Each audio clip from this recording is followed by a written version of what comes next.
Ghost story, haunting. When I was a child, every time there was a power outage or late at night, we kids would sit close together to tell each other ghost stories that the elders in the village often told us. Because I have heard so many ghost stories, I always have a desire in my heart to meet a ghost once to see what it looks like. But experiencing a mischievous experience and the death of a friend completely changed my perspective on the spiritual world. It was a summer day at the end of April about 10 years ago when I was in 5th grade. At that time, we were still very poor and very few families had bicycles, so the only way to get to school was to walk. The school is not far from home, only about 1 kilometer, but we never take the main road to go to school, but instead wade through the fields and take a shortcut through the fields where there are graves among the rice fields. Many times the adults in the house warned us not to go past the river or the grave at 12 noon. I don't know what happened that day. The group of 5 of us went out early to steal labels, so before 12 o'clock we all rushed out of the house along the familiar shortcut to school. When we were in school, we often had a game of rock, paper, scissors, and whoever lost had to hold the bag for everyone else. That day, I was so unlucky that I had to hold the bag for them. They were secretly lamenting their miserable fate when Hui suddenly held a stone in his hand and said, "Do you believe that I threw it and hit the incense bowl of the grave over there?" We all said in unison. So he suddenly picked up a stone and threw it towards the grave. But he threw it so he received a round of insults from everyone. The other guys laughed and humiliated Hui. Then they each held a stone and threw it towards the grave and said, "Look at us." But strangely the distance to the grave was close but no one hit it. Chief. The whole group was so angry right now, not understanding why they were so accurate every day when they played throwing cans, but today they were so close but couldn't hit it. The surrounding rocks were picked up by them and thrown towards the grave. I myself did not participate at first, but at that time I was also enthusiastic and threw all my bags at the ditch and threw them with them. In the midst of that hail of bullets, not a single bullet hit us, and while we were looking for rocks around, we heard a bang. At this time, Hui shouted, "I hit him." Then he turned to the general and scolded us. The other guys only know how to say "you're lucky." I would laugh a lot when I see them arguing normally, but ever since I heard the sound of the incense bowl breaking, I've been staring at the grave, looking at the bowl. Broken incense. In the middle of a summer day, I actually felt cold down my spine. Sweat poured out and the amulet in front of my mother asked me to wear it on my chest at the temple. It suddenly became hot. I don't understand why I felt scared at that time. I don't know what I'm afraid of, but seeing my friends still standing there arguing makes me mad. I quietly packed my bag and then went up to tell them, "Let's go, you guys, I feel scared." At 12 o'clock, if I throw an incense bowl and break it, people don't know if anything will happen to me. As soon as I finished speaking, they had the opportunity to insult me for being a woman. "You fear death." I didn't say anything because at that time I felt a bit scared. But then they left. That day nothing else happened, but that night things started to become uneasy for all of us. My family was very poor at that time and only had one bed, including my parents and 2 brothers. Sleeping up there is quite cramped. I'm usually a pretty easygoing sleeper and just lie down and sleep until morning. But for some reason, I felt sad in the middle of the night today, so I crawled over my brother and got up to pee. I removed the kitchen door latch and intended to go to the well yard to solve the problem. But when I opened the kitchen door, I saw a man standing on the porch looking straight at me. A voice whispered in my ear, "Why did you throw my child's incense bowl?" I was now gasping for air and eyes wide with fear to the point I thought I was about to collapse. At this point, I felt like my pants were wet, but my body still didn't react, my eyes still wide open. At this moment, suddenly the talisman around my neck became hot again, pulling me back to reality. I quickly closed the kitchen door and locked it tightly, then ran into the house and shook my parents awake. I gasped and said, "Someone is in our house." My father was sleeping when he heard that. He immediately got up, took a knife, opened the door and asked where he was. I pointed to the porch and said I saw a person standing there. My father carefully went out there to check, but there was nothing. Dad looked at me suspiciously and asked if he was dizzy. I didn't answer, but he saw that my pants were still wet and dripping, so he just sighed and said to change his pants and go to sleep. That night, nothing strange happened to me anymore. I was so tired that I slept straight until morning. The next day, all my friends gathered to talk again. We were startled and scared again because all the rest of us had the same dream last night of a man questioning us for breaking the incense bowl. His daughter. I was also very scared at that time but didn't know what to do. The whole group sat quietly, as if everyone regretted their stupid joke. To break their mood, I told them to stop. After returning from school, they all went to the grave to apologize. They were all scared but no one objected. They all dispersed to class. When I was about to leave, Hui pulled my hand and said, "You will die. You will be killed by your own family." I heard Hui say that and broke out in a cold sweat and remained silent in fear. I tried to encourage Hui to just go back to class and come home from school in the afternoon and apologize, "It's probably nothing." Hui said nothing and sadly walked back to class. But only later did I realize I was wrong. It was too late for the things I did when I regretted it. That afternoon, as planned, after school, we all went to the grave. Only now did I notice. It says on the tombstone, Nguyen Thi Yen. Born in 1972. Died in 1990. Before going to the grave, we also brought a bunch of incense with us. Kneeling in front of my grave, we all sincerely prayed that children would not know how to misbehave and ruin her rest. Hope you forgive me. Just after praying, suddenly it was windy and the hot summer weather made everyone feel cold down their spines, especially Hui was so upset that he urinated all over his pants. Seeing that the situation was not good, they quickly prayed again and ran straight home.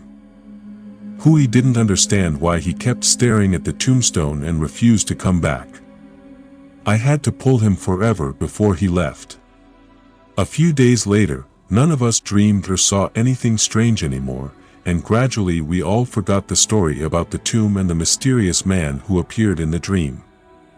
One day, I went to Hui's house to play, and as soon as I entered the door, I saw Hui holding a snake and throwing it at me. I was startled and jumped away, cursing my child, "What are you doing?" Hui smiled at you, but he's also afraid of snakes, you coward. I didn't say anything, I just looked at him with hatred and asked where the snake was. Hui smiled and said that at this moment 2 cows came into my father's house and I beat one to death. The other one didn't know where to run. Looking at him, I was so angry that I cursed his mother for being such an evil animal.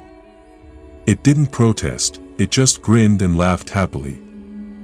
The story would be nothing if it weren't for one fateful day that took away my best friend. This season is May and we are on summer vacation.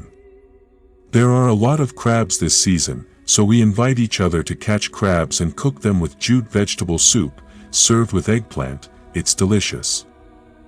In the middle of the blazing sun, I took my bag out to the fields to catch crabs for 5 months. Before we left, we had set a goal of competing to see if the person who caught more crabs would be given 5 marbles by another person, so we were all very enthusiastic. While we were climaxing, we heard Hui scream, "Ah, ah," and we all jumped straight to him in panic. "What's wrong?" Hui stammered and said he was bitten by a snake. I turned pale and asked if he was okay. Hui smiled jokingly, thinking it was just a water snake and it was okay. We all breathed a sigh of relief because when we go crabbing, occasionally touching a snake is a normal thing. Once I was bitten, but it's okay. Water snakes are usually not very poisonous. Their bites are just a little itchy. The group had not even taken 3 steps before Hui collapsed into the ditch, panicking. They all jumped back and shook him but still couldn't see him wake up. At this time, they were all crying loudly and trying to carry him and run quickly to the commune clinic, but in the middle of the field, they were far away. The infirmary was quite far away, so when he got there, Hui had already stopped breathing. When she heard the news that her child had been bitten by a snake, Hui's mother immediately ran to the infirmary, hugged his body and cried. We, our faces as pale as a frog's ass, sat next to our friend and looked at him, not thinking that he was dead. Looking back now, I still feel regretful. If only we had been more knowledgeable and knew how to give first aid and tourniquet to the snake bite before taking it to the infirmary. We wouldn't have been so rash.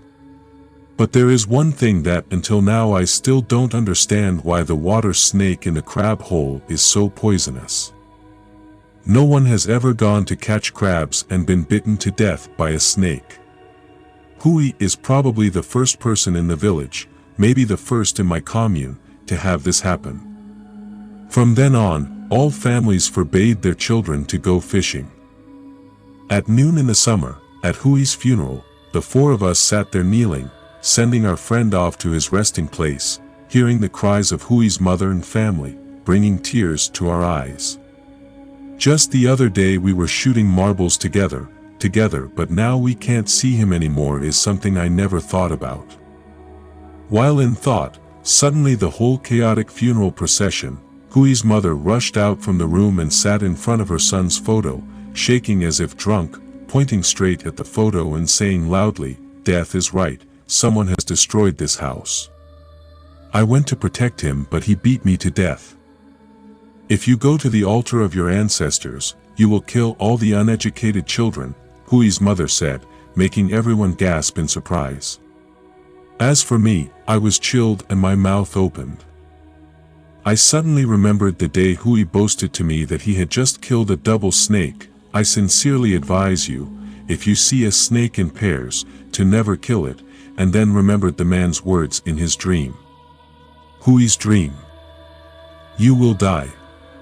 You will be killed by your own family. I suddenly linked these events together, felt extremely scared and silently muttered that everything was true. Hui's father must have understood what the problem was at this point.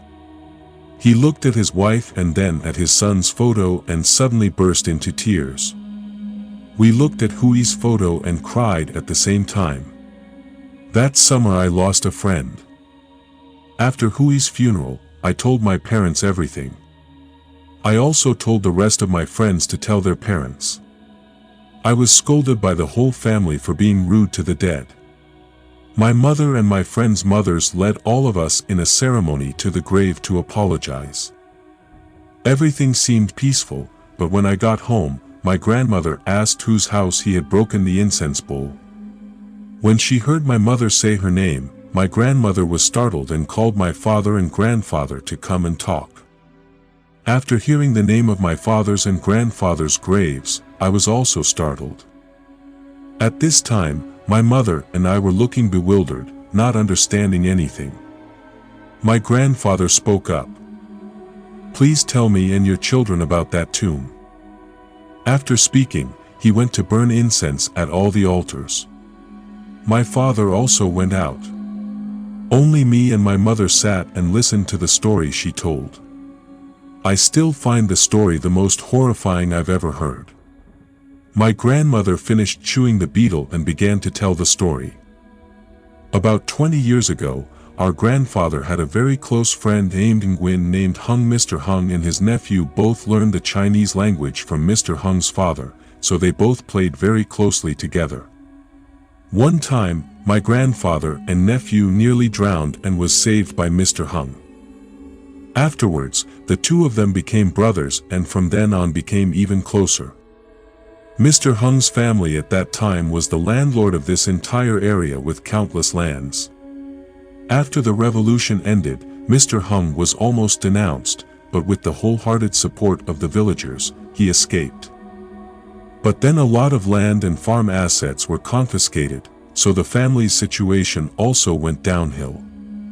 Mr. Hung's family was originally anchored by his wife who passed away early, leaving only him and his two children. A son named Fong and a daughter named Yen. The son named Fong saw that his family was far from home, so he decided to go to work far away, so only he and his daughter remained at home. At that time, Ms. Yen was the most beautiful in the area and was from a well-mannered family, so many families were interested in her and wanted to become her daughter-in-law. Even your grandfather at that time wanted to ask her to marry your father. It's a pity that God is so jealous of beautiful people that she died so early. At this point, my grandmother sighed. I was curious, so I asked her why she died. At this time, my grandfather lit the incense and went out, sat down, drank some tea, and continued talking to her. That year was the year 90, and our entire region was famine, so robberies began to rage in the villages. Every house must close its doors at night and be extremely careful. Seeing that his house was full of people, he reminded him to pay attention to safety, but Mr. Hung just smirked and said, "I have nothing left to steal now." But it's true that God often teases good people. That night, the two of us were still talking about poetry and literature, but the next morning when he came to the house, he saw the house in ruins and Mr. Hung's body lying on the sofa where he and I were. Yesterday we were talking to each other. The poorest thing was little Yen, who was stabbed through the heart and stuck right on the house pillar.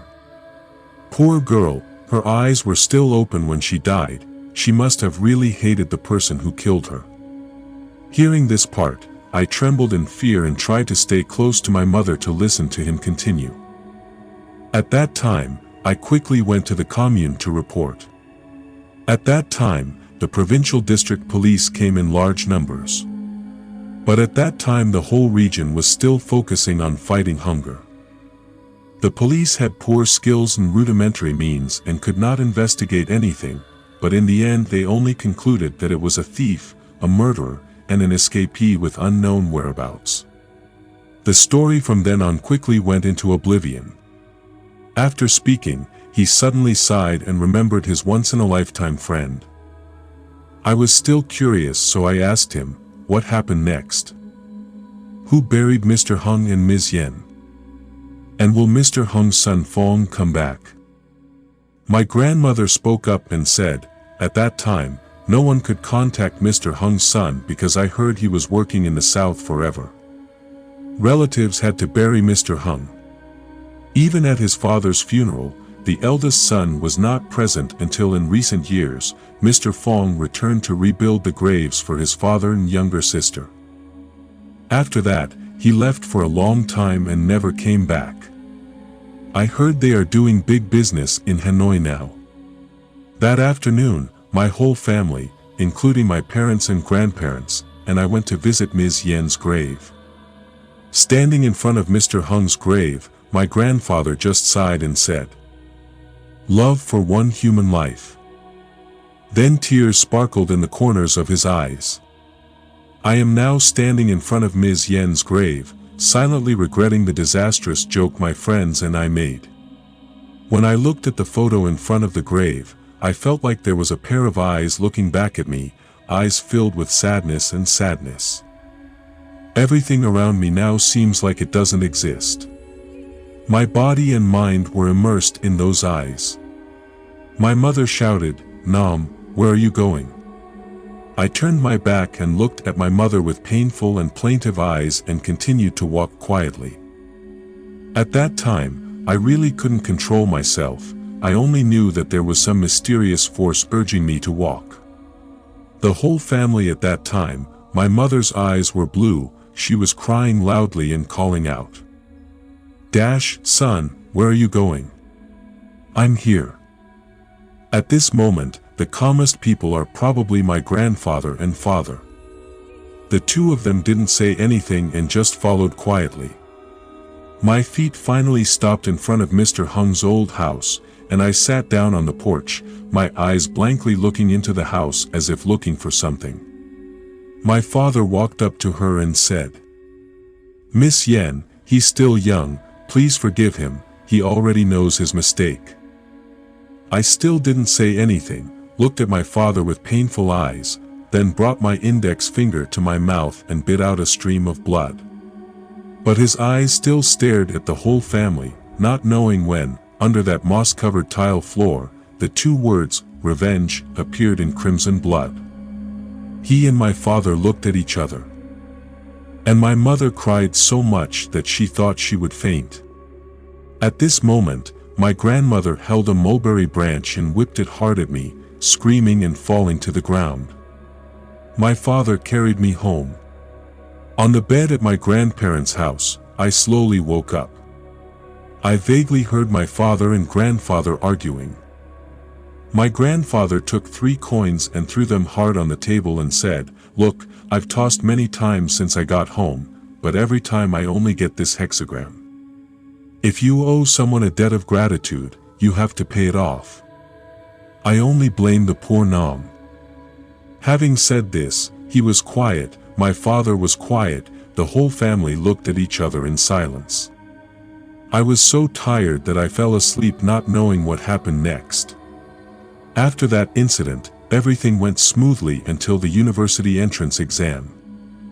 Before leaving, my grandfather called mother and daughter and told them to be careful when going south this time. He looked at me again and sighed. That year I took the university entrance exam in 2 places, Hanoi and Hue. When in Hanoi, everything was normal and could even be said to be good, but when I set foot in Hue, things started to go wrong for both me and my mother. How many times have I dreamed of going to Hue to visit? Once but never had the chance. That year, despite my parents' objections, I still enrolled in Hue Medical University. After finishing the Block A exam in Hanoi, my mother and I caught the train early and went straight inside. After about a day and a night, I was in Hue City. I've lived and grown up in the north a lot, but I've never been able to travel far, so I'm looking forward to this trip with great excitement. I was helped by fellow students who volunteered to find me a room. It's not correct to say it's a boarding house. My mother and I went to stay at an O's house near the school. This O family has 3 children and an old lady. One thing I must admit is that Hue people are extremely enthusiastic and approachable, especially Hue girls speak so gently and easily think of their friends, girls, back home. I could only smack my lips and shake my head.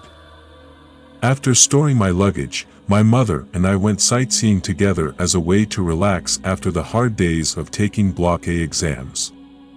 Hue is truly extremely beautiful standing on Tien Mu Pagoda looking at the Perfume River. Letting my soul into the wind here makes my body relaxed and full of vitality.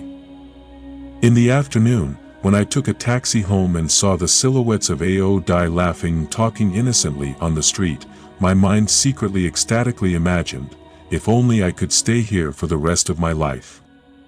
But an incident happened that completely changed my mind. Change my mind. Maybe I really don't have a destiny with this land. That night I slept on the dirt floor with O's siblings and my mother slept in the room in the palace with O. While sleeping soundly, in the middle of the night I saw my mother walking towards the house outside where I was sleeping, leaning against the wall. I didn't understand why I woke up and asked, "Mom, why aren't you sleeping? Why are you sitting here?" Mom looked at me with a slightly pale face and said, "Go to sleep, I'll sit here for a while." I found it strange but didn't ask anything more and fell asleep. The next morning I still saw my mother sitting there next to me, leaning my back against the wall and sleeping. It was only years later that my mother told me what happened that night. At that time, my mother was sleeping with O. She was sleeping on the outside when suddenly I felt like a hand from under the bed grabbed my mother's hand and yanked it under the bed. At that time, my mother also woke up and wanted to scream, but for some reason, her mouth could not make a sound. Her eyes were now wide open, but she could not tilt her neck to see what was pulling her hand. At this time, one of mother's hands was on the ground and the other was still on the bed. That invisible hand still grabbed my mother's hand and pulled it down. While she was extremely panicked, she didn't know where she got the strength from. The other arm continuously put strength into punching the other arm that was being pulled. Fortunately, after about a dozen punches with my right hand, my mother began to feel it again. She immediately pulled her hand back onto the bed, sat up, panting, and walked straight to where I was sitting. The next day, my mother had to call home and ask my father to come down to my grandmother's house to burn incense. I really don't know why. I never saw my mother telling me why. It wasn't until I was older that I came back to visit my grandfather on a business trip. He told me that his family had 7 children before my mother and another aunt when she was 6 years old, playing by the pond. At that time, he did not notice that he had fallen into the pond and drowned when he discovered that his body had already floated to the surface. Since then, I don't understand why he keeps coming back to visit his brothers and sisters from time to time. Then he said that your Uncle T came all the way to Malaysia, but he also came over several times and had to call to burn incense for him. And the time you and your mother went to Hugh for the exam, he also came along and teased you. Your father had to bring things down and pray forever. You live a wise life. Please pray for the gods to protect my wife and grandchildren. If there is anything wrong, please go home to my wife and children to apologize later. At that moment, the candle flared brightly and then returned to normal. Not only that, my brother also continued to tell me that once he opened a package of cakes to light incense, and after peeling off a biscuit, strangely there was only half a fish inside. He then burst out laughing. Come on, you two eat together. Returning to Hugh after my father went down to burn incense, the next night my mother was no longer sick. But for me, things started to happen. At that time, around 11 o'clock at night, I was lying down and suddenly felt the need to pee, so I got up and walked past my mother to go to the bathroom. When I opened the door, I went out to the roof. The porch looked over the row of houses. At the gate, I saw a girl about 16 to 17 years old standing right in front of the door looking into the house. Seeing that, I immediately ran to the door and asked, "Who are you looking for?" The girl answered, "My name is Hung. Oh, Huyn is coming home late. Please open the gate and bring the car in." Being a foolish girl, I didn't wait for her to finish her sentence, opened the gate latch and followed her out to the street, but I didn't see any car, so I asked, "Where is your car?" "Look, I'm broken, I'm leaving it at the end of the sewer." "I'll help you take it in. The bike is too heavy. I'm too tired to lead it to the beginning of the sewer, so I'll leave it there temporarily and go inside and ask someone to help me in." Looking at her sweaty face, I smiled widely and told her where the car was so I could take her into the house so I could help the beauty. At this time, both neighbors had turned off all the lights on the deserted street, only the streetlights remained. Me. Along with the rustling sound of 2 rows of small trees along the road. At this moment, I was walking in front to lead the way, looking at the cute little body walking in front. A bad thought appeared in my mind. I laughed and said, "Wait, why are you going so fast? But if you're so pretty, if you go home late at night, aren't you afraid that ghosts will catch you?" The little girl turned around and smiled at me. For a moment, I was frozen, not thinking that there was such a beautiful person in this world. Her oval face, willow leaf eyebrows, and a little moonlight shining through her hair made her beauty even more beautiful. More magical. Seeing me stunned, she laughed even harder and said, "What are you looking at? I'm only afraid of being caught by people, but I'm not afraid of ghosts." The last bit of reckless behavior made me embarrassed and raised my hand to scratch my head and laugh it off. While I was laughing, I suddenly felt like an arm was grabbing my hand from behind, making it cold. The cold seemed to seep into my marrow, making me shiver. At this moment, a voice rang out next to me. "Let's go home." I was startled and turned around to see who was talking to me, but when I turned around, I saw no one, only the wind rustling through the trees. I thought to myself, maybe I'm dizzy today, then turned around and continued following the girl to get the car to take home. But suddenly my heart pounded and my eyes widened. It's been a long road, but I haven't seen that girl anywhere. My spine is cold right now. My heart was pounding like it was about to fall out. I ran straight with 3 legs and 4 legs. On the way, I was running so fast that my sandal broke, but I threw it away and ran straight into the house to seal the gate and the main house. I looked through the crack in the door.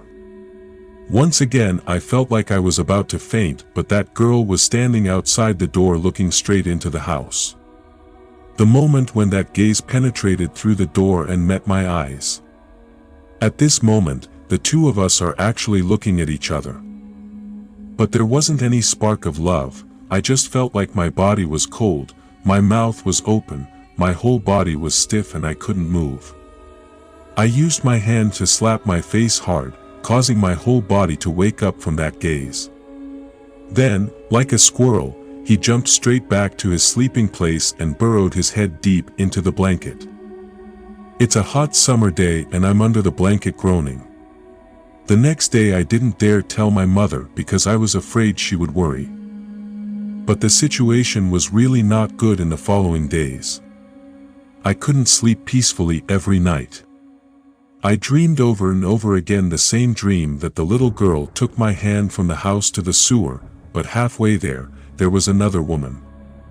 Another girl held my hand and said, "Let's go home." Every time I had that dream, I woke up after a few times like that. I felt like my body was always tired and my eyes seemed to have dark circles. Feeling like I couldn't bear it anymore, I had to tell my mother. After hearing my dreams and stories, she said, "Let's go and find another place to live." That afternoon, even though it was close to the exam date, my mother and I still went in to thank and say goodbye to O and me, saying we were going to my uncle's place to stay. But in reality, my mother and I moved to another room far away from there. Moving to a new room, I am no longer haunted by dreams. But actually this time I took the exam, I didn't do very well.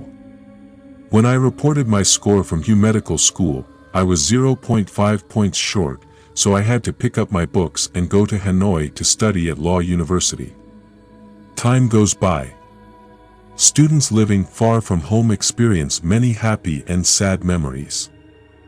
Ghost stories no longer appeared in my mind until my 3rd year of college when I accidentally learned that there was always a shadowy figure silently following and helping me. And at that time, I learned what the debt of gratitude my grandfather was talking about that year was. A group of 4 of us went to university together in Hanoi. Because we were close since childhood, we decided to rent a room together in True Cuck. Each of us is willing to go a little further away, but staying together as friends is still better than staying with outsiders. Our boarding house has 6 floors. 1st floor, 2nd floor of owner's house. The 4 of us rented both rooms on the 3rd floor for comfort because 4 of us crammed into one room was quite cramped anyway. The 6th floor is a drying area and a worship room. I still remember clearly that day was September 10th. The reason I remember so clearly was because it was my 21st birthday. That day I cooked hot pot and invited some close friends over. My life up to that point was really nothing, but having so many friends was fun. That day, it was about 10 o'clock after sending all my friends home. Now there are only 7 people left, me, 3 friends and their 3 bears. I secretly wondered what my number was and had a bright face, but when I was over 21 years old, my bird only used it to pee.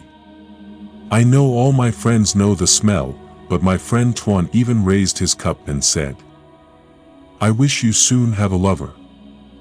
Listening to him say that, I felt a bit sorry for myself. I picked up the cup of Zo wine and ran out of it in one breath. We sat and drank. He told each other all kinds of stories from heaven and earth, from the story of stealing mangoes when we were kids to the story of wearing pants with holes in our butts and hanging out with the girls. It was true that when we were high, things started to happen. Anything can be brought up as a topic of laughter. Looking at us talking, the other bears kept rolling around laughing. While listening, the strings of the guitar broke and I touched the wine bottle without a drop.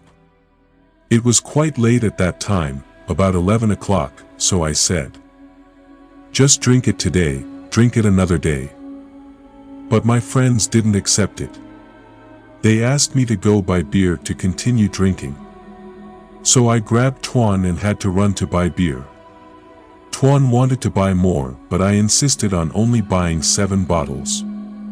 On the way back to the beginning of the alley, I saw a police officer wearing a blue shirt standing there. When he saw us coming, he asked, "Is this Alley X?" I looked at him and replied, "Yes, that's right, what's going on?" Someone called 113 to report that someone had fallen unconscious in this alley. I hear that. Tuan and the police officer walked quickly into the alley. I stopped in front of the motel room. It's strange that my house is near the end of the alley, but I didn't see anyone falling down.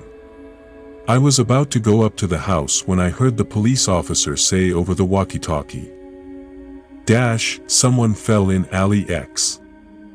I raised my eyes and looked in his direction. Suddenly I was startled. About 20 meters away from my house, there was a person lying on the ground bleeding. With a little bit of alcohol in me, I bravely approached to see what the situation was like. This was the second time I saw someone die in front of me, but looking at the pool of blood in front of me suddenly felt cold.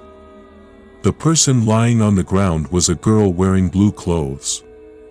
The blood still flowing from my head kept scaring me to death.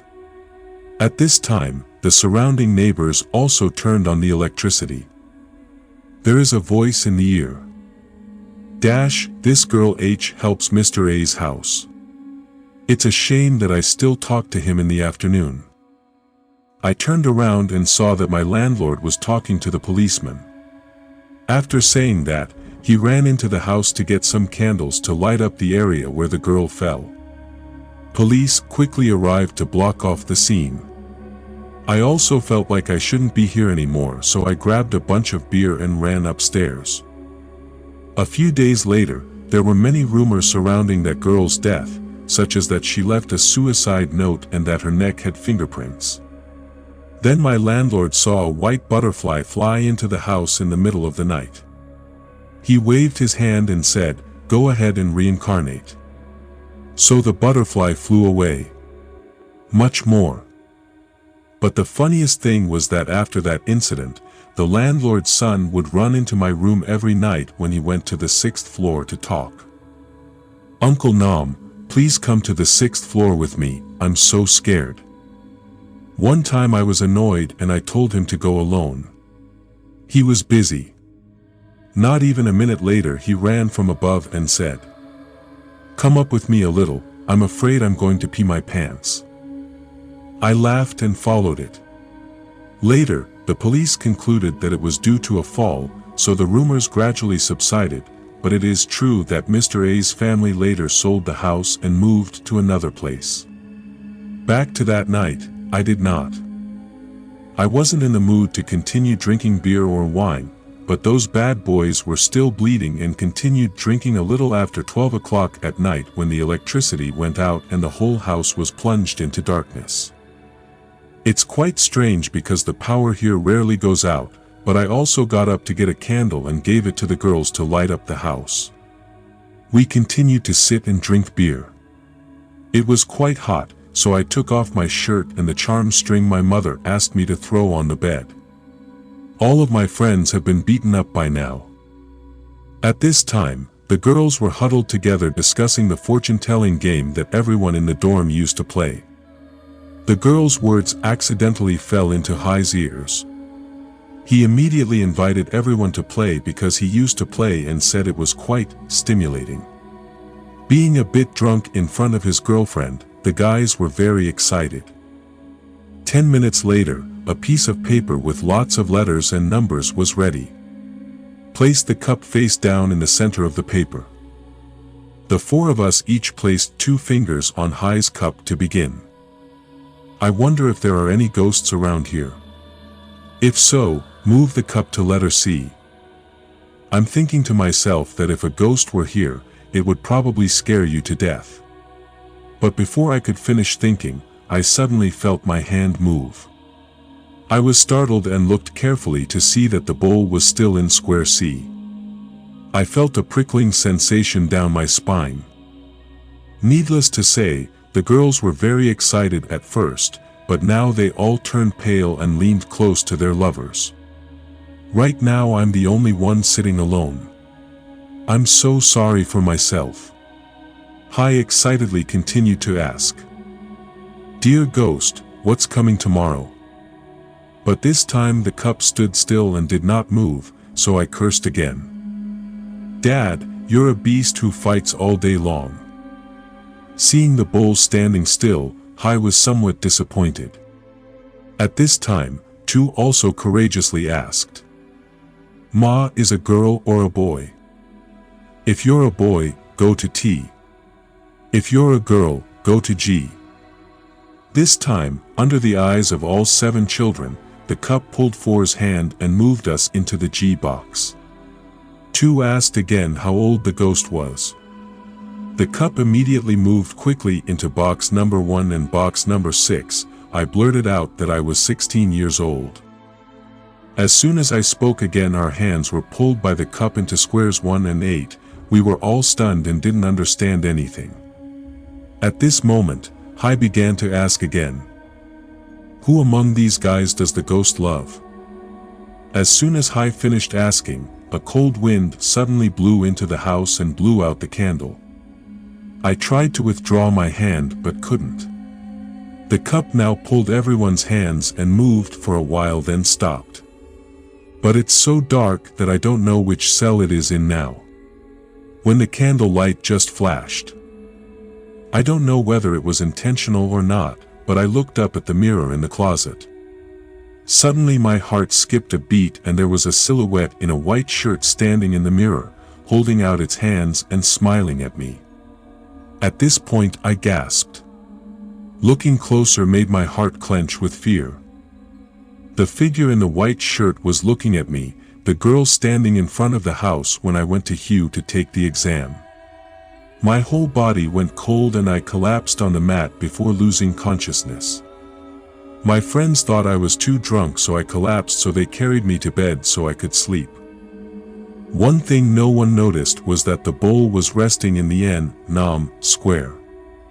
That night I dreamed again of a dream I hadn't dreamed in a long time. On the porch of the house was a little girl dressed in white holding hands.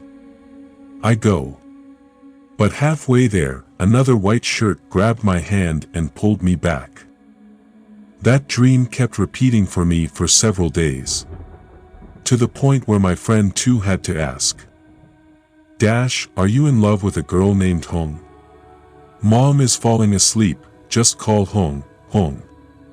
I stayed quiet and didn't say anything because I knew things were really not okay with me. I pulled out my phone and called. Hello Hong. Yes, is there anything wrong? Are you busy this afternoon? Are not. Then after school, I'll wait for you at the cafe near your school. I have something to ask you to help me with. Okay. Afternoon that day, I arrived early to wait for Hong at the cafe at the back gate of the humanities school. To me, Hong is the strangest friend I've ever met.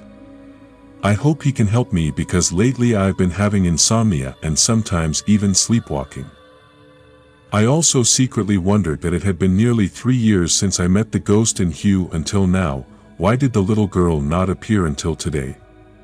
A strange thought appeared in my head that gave me chills. Or is it still haunting me and never leaving me? Hong and I have known each other for more than a year. Hong studied physics at the School of Natural Sciences. We happened to know each other on the birthday of a girl I was flirting with at the time.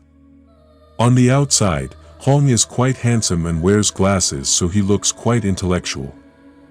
To outsiders, Hong is probably a rather eccentric person who rarely speaks, rarely smiles, and is always serious, so Hong still doesn't have a girlfriend. Maybe that's the only thing Hong and I have in common. My friends once joked, "You two can love each other." Hong has a very strange habit of carrying a blank pad of paper and pencil wherever he goes. Sometimes when he sits down and looks at it, many people don't understand and think Hong is a strange person. I once asked him to draw. "Why do you draw all day?" Hong looked at me seriously and replied, "I draw things you don't see, can you believe it?" I've seen many times Hong's paintings are so creepy. There's a drawing of a person holding a rope to strangle another person. There's a drawing of a boy stroking a girl's hair by the window. Another special point is that whenever he draws, Hong often takes off his glasses frames. I have to admit that Hong has very strange eyes. I don't know how to describe them, but in general, Hong's eyes, just look at them once and you will see that they are very different from normal people. Every time you take off your glasses, they look like a different person. We haven't talked for a long time, so naturally calling him felt awkward, but now that Hong had arrived, I ordered him a cup of coffee and the two of us started talking. "Why are you looking for me?"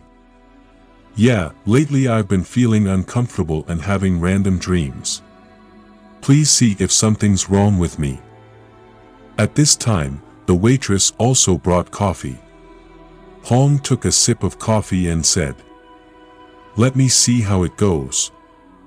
After saying that, Hong reached into his briefcase and took out his drawing in pencil. Taking off his glasses, Hong closed his eyes tightly for a moment, then suddenly opened them and began to draw.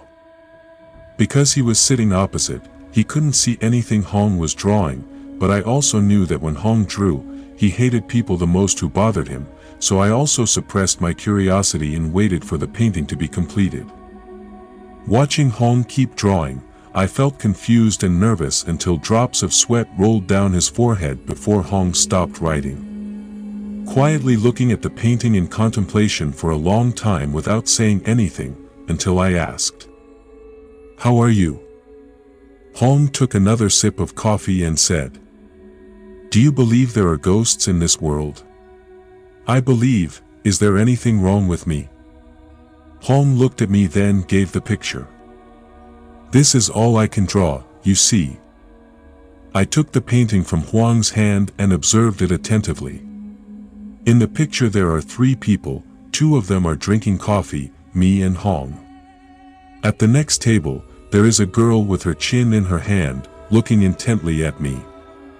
I have to admit that Hong's sketching skills are extremely good.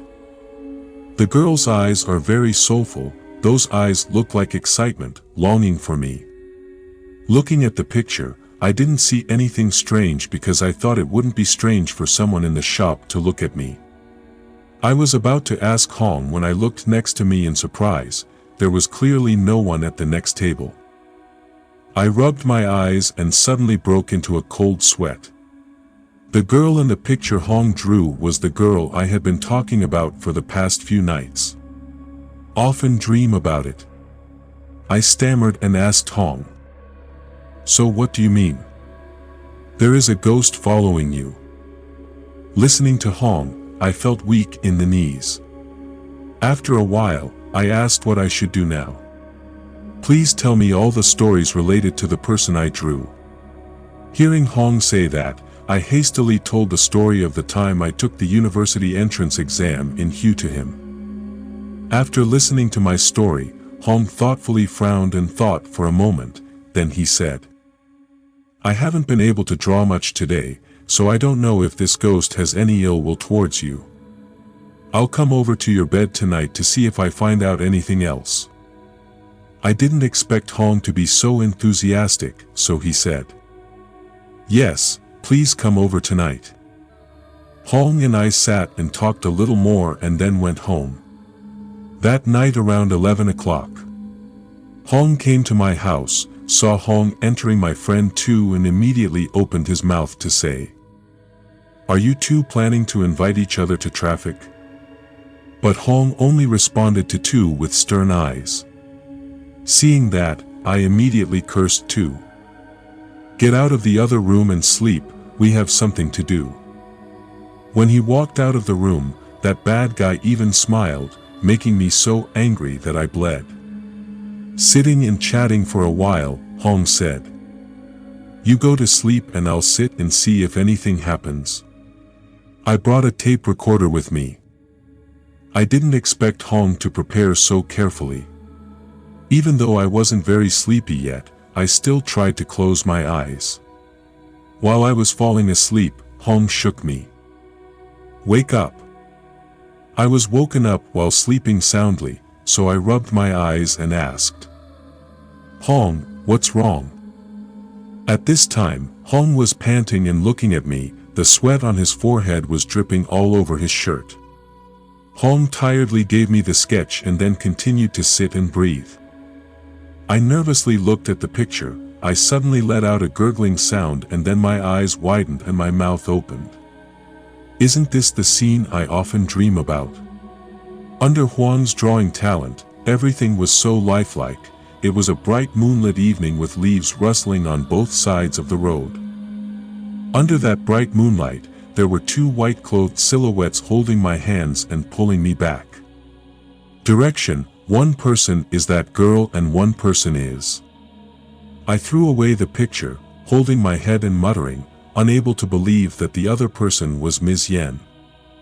Many times in my dreams, no matter how hard I tried, I could not clearly see the white-clothed shadow holding her hand and pulling her back that night.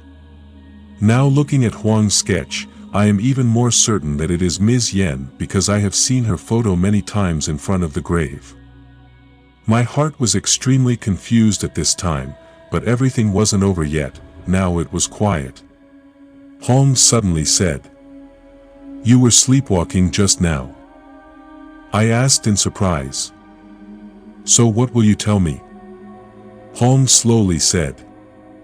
At that time, around 2 a.m., you suddenly got up, opened the door and went to the 6th floor.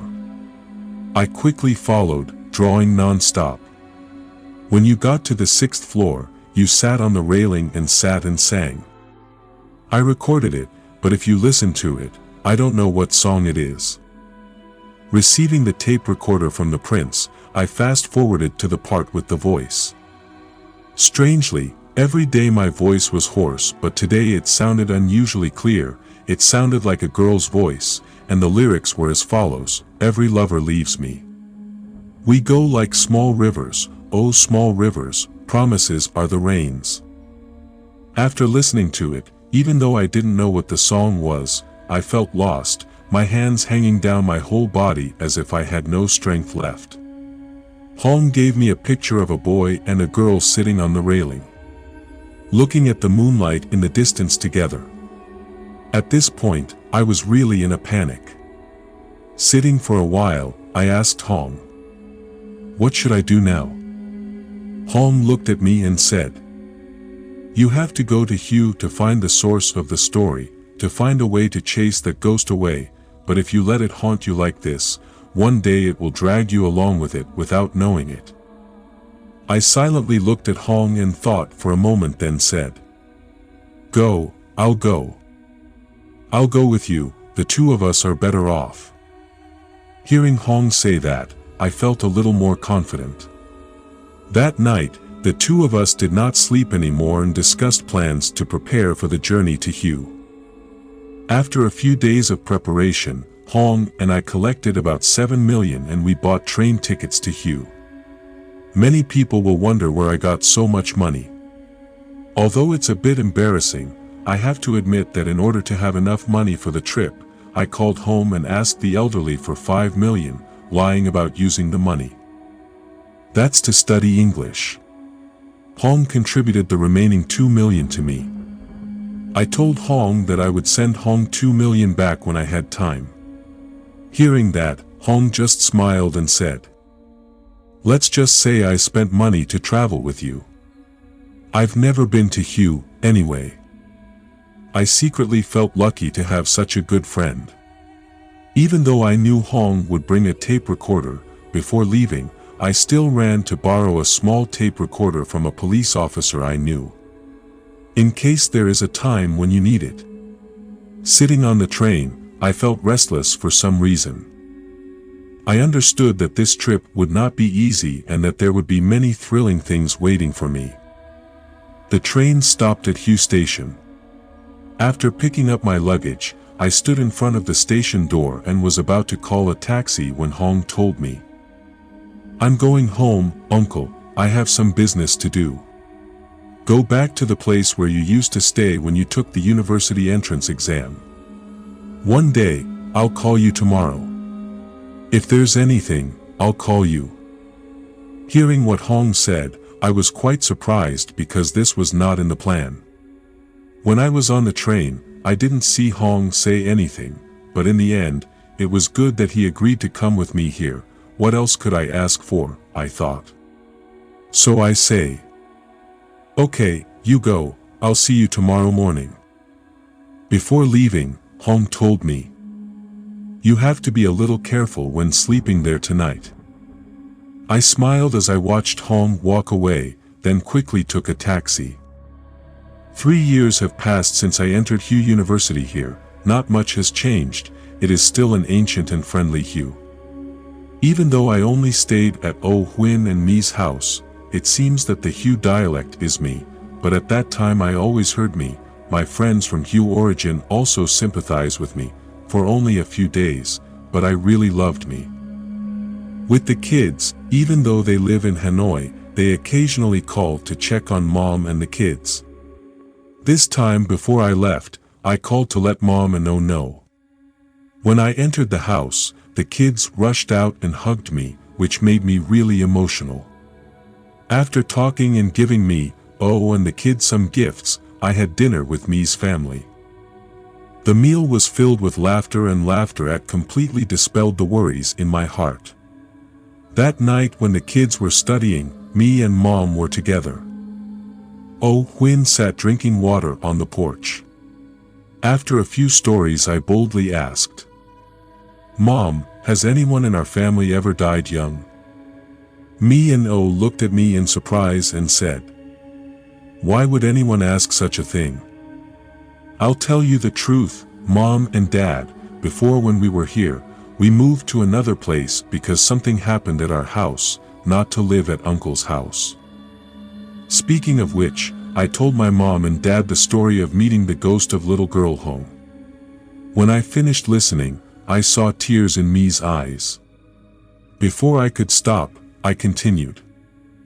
"I don't understand why recently when I was in Hanoi, that girl kept coming back to look for me, so this time I came here to see what's going on."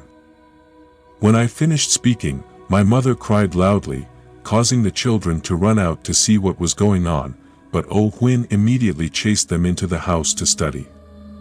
At this moment, Mother wiped away her tears and said, "To tell the truth, the Oh family also has a grandchild named Hong. Her parents passed away early, so she lives with her mother and Oh. She is a very good girl. I don't understand why she suddenly gave birth when she was 16 years old. He's a spoiled brat who goes out all day and comes home late at night. My mom says it's not working." Then gradually, O discovered that his belly was getting bigger.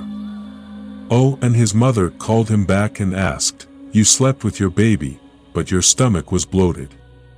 He kept denying that when he was so angry, his mother chased him away, but he really left and never came back. O also reported it to the police but couldn't find him. "I just thought he must have gone missing somewhere, now I hear you say that. Something must have happened to it." Having said this, O also burst into tears, and his mother cried even louder, "Hong, where are you now?" I remained silent, not expecting that behind the ghost of little girl Hong, there was such a story. When Mom and O stopped crying, I said, "This time I came here with a friend, he can see ghosts, but today he is busy at my uncle's house, so he will come over tomorrow hoping to learn a little more."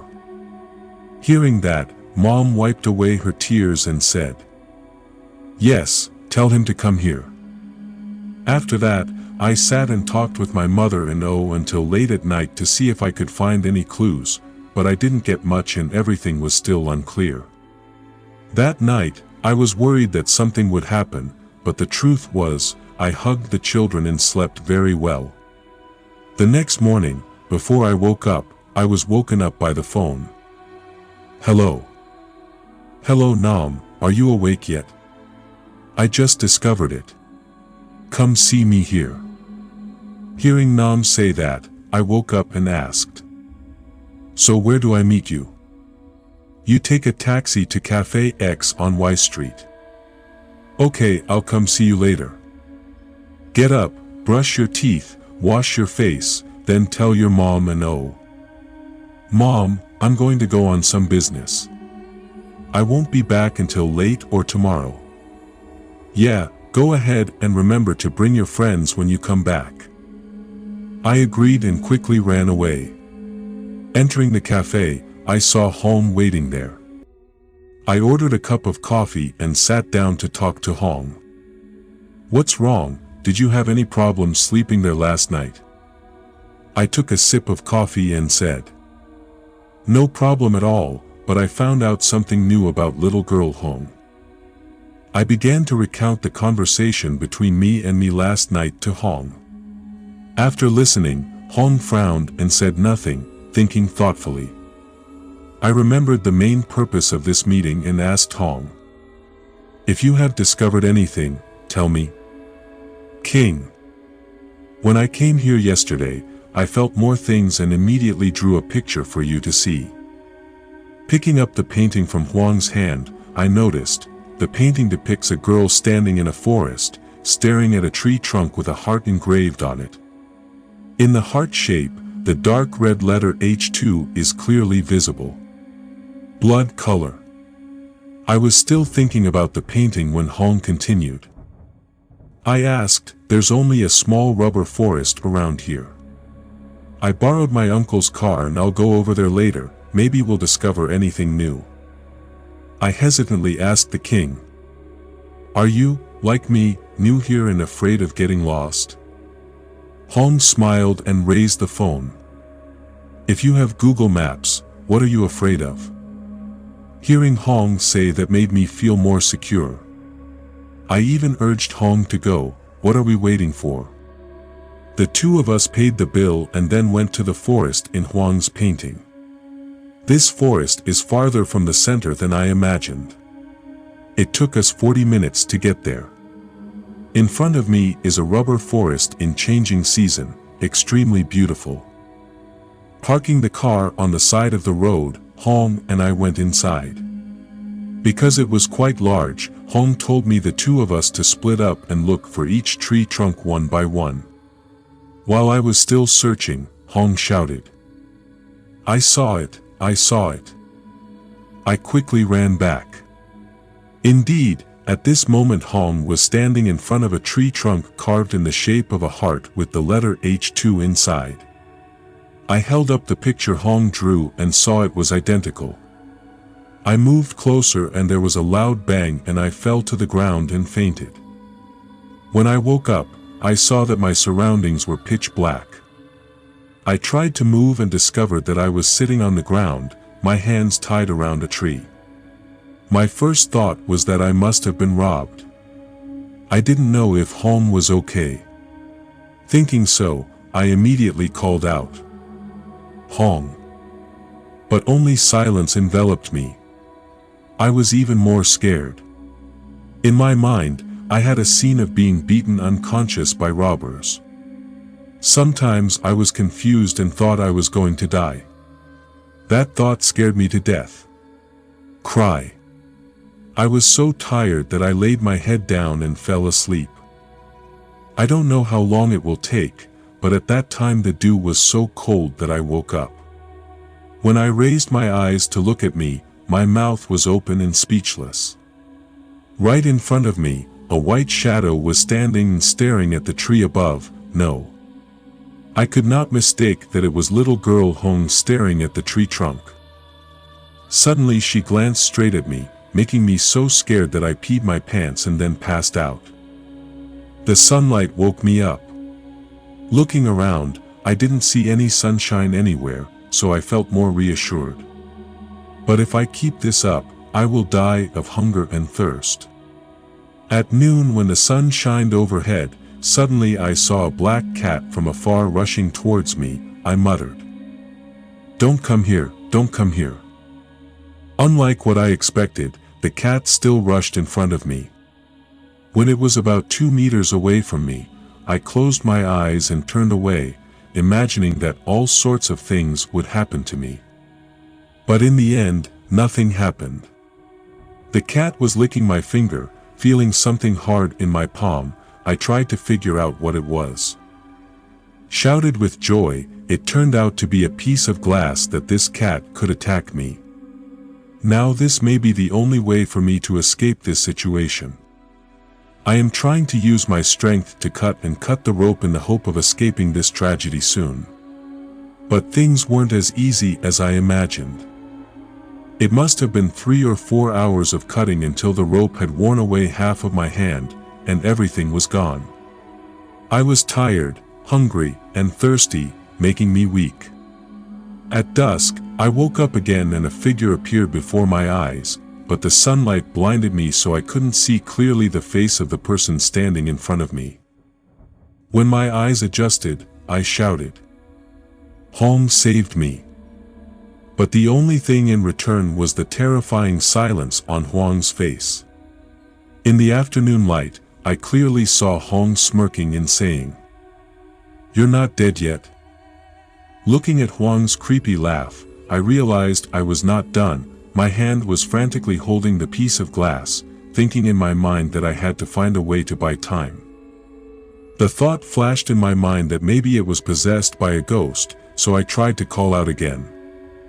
"Hong, what's wrong with Nam?" Hong looked back at me with cruel eyes and a voice as sharp as a knife. "Of course I know you're Nam, best friend." At this point, I knew for sure that Hong was not possessed by a ghost. My heart was pounding with fear, but I still tried to keep my face calm and said, "Why are you doing this to me?" Hong looked at me and laughed horribly. The laughter echoed in the distance and was echoed by the mountain, causing me to completely panic. I knew that I needed to buy more time to have a chance to escape from here. During this time, my hand still frantically trying to use a piece of glass to cut the rope. After the laughter ended, Hong looked at me and said, "Okay, you're about to die, let me tell you.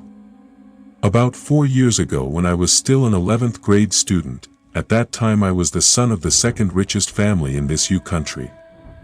Everywhere I went, people took me back and forth, and I was quite handsome.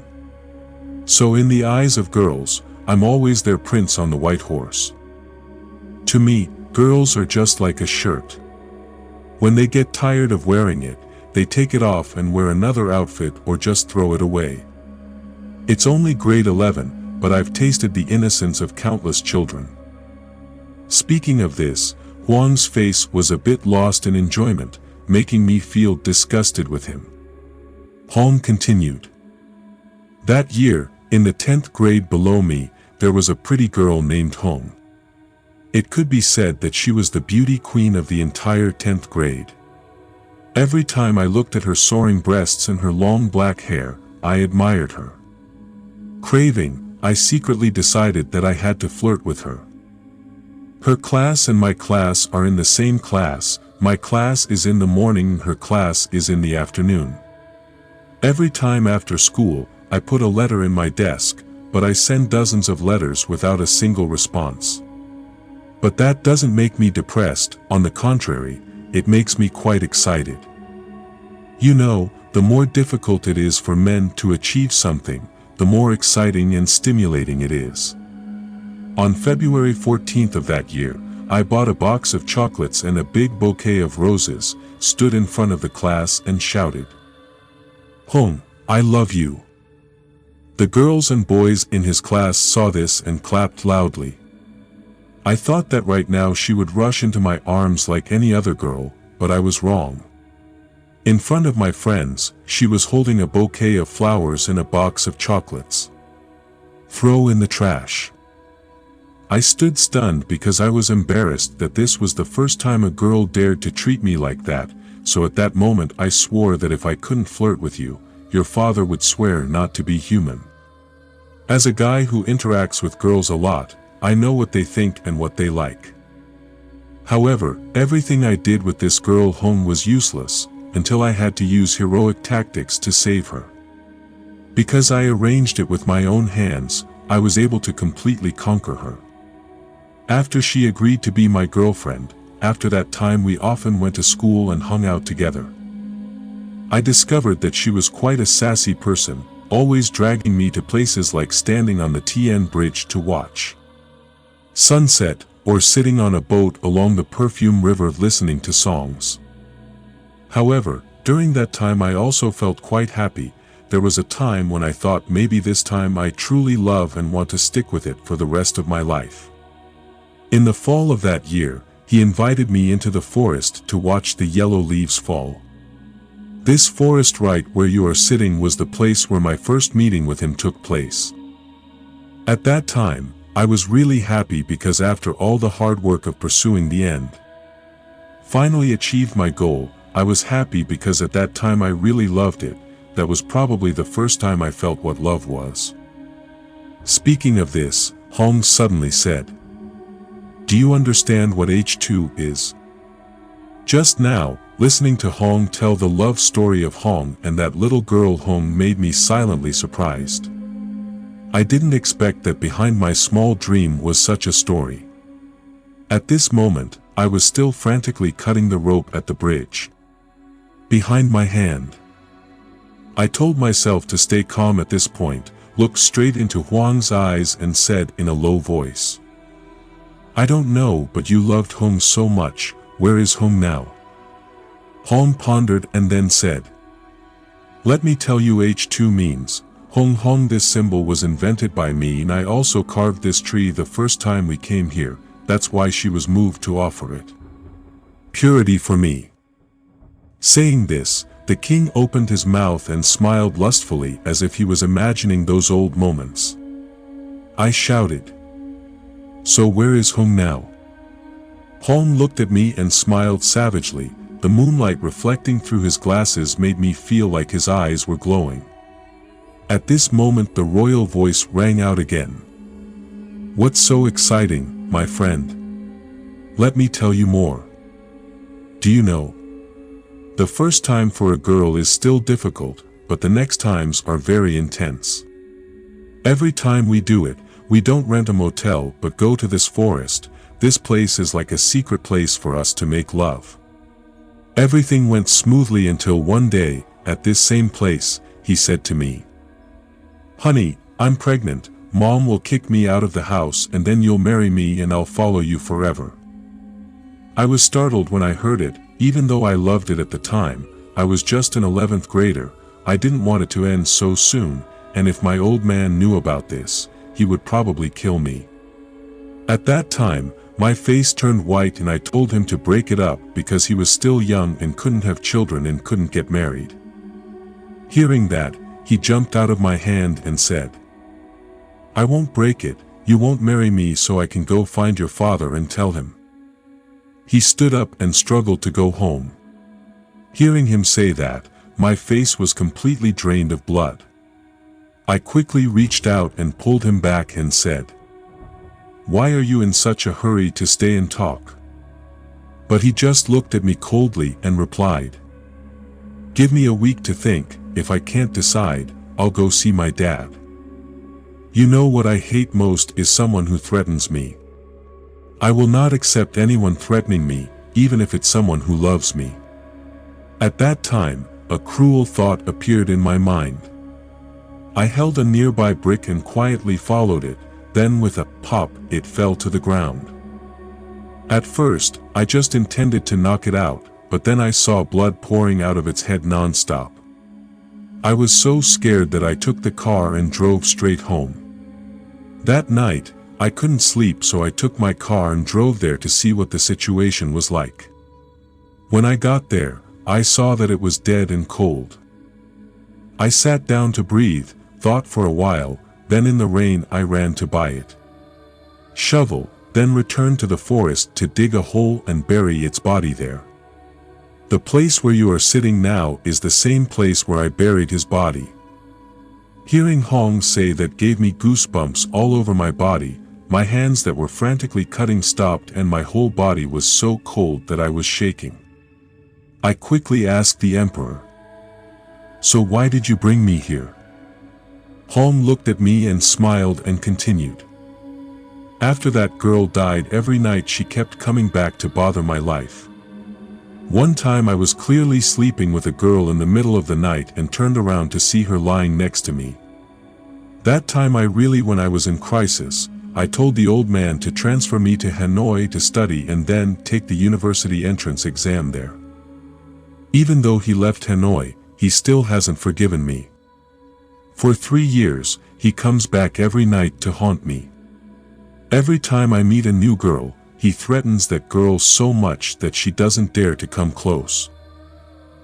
After 3 years, I got used to it and I'm no longer afraid of it. Furthermore, I somewhat expected it to visit in my dreams.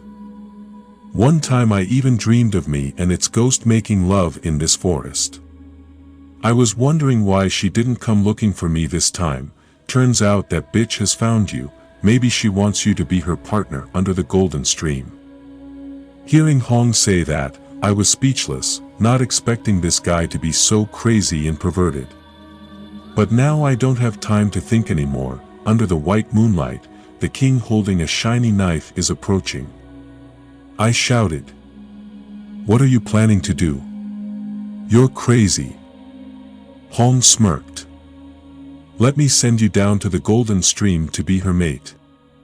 From now on, no one will bother me anymore. I will return to my old life." Looking at Hong slowly approaching, I silently lamented in my heart, still trying to cut the rope. At this time, the rope had already broken 2/3, but still could not escape. At this time, Hong was still holding the knife and suddenly approached. Meow.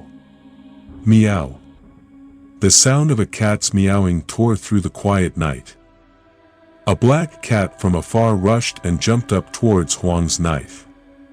Unfortunately, Hong reacted quite quickly. He leaned forward to avoid the cat's direction. Cat then turned back to look at the cat and cursed. "The beast demon is not afraid yet, let alone you."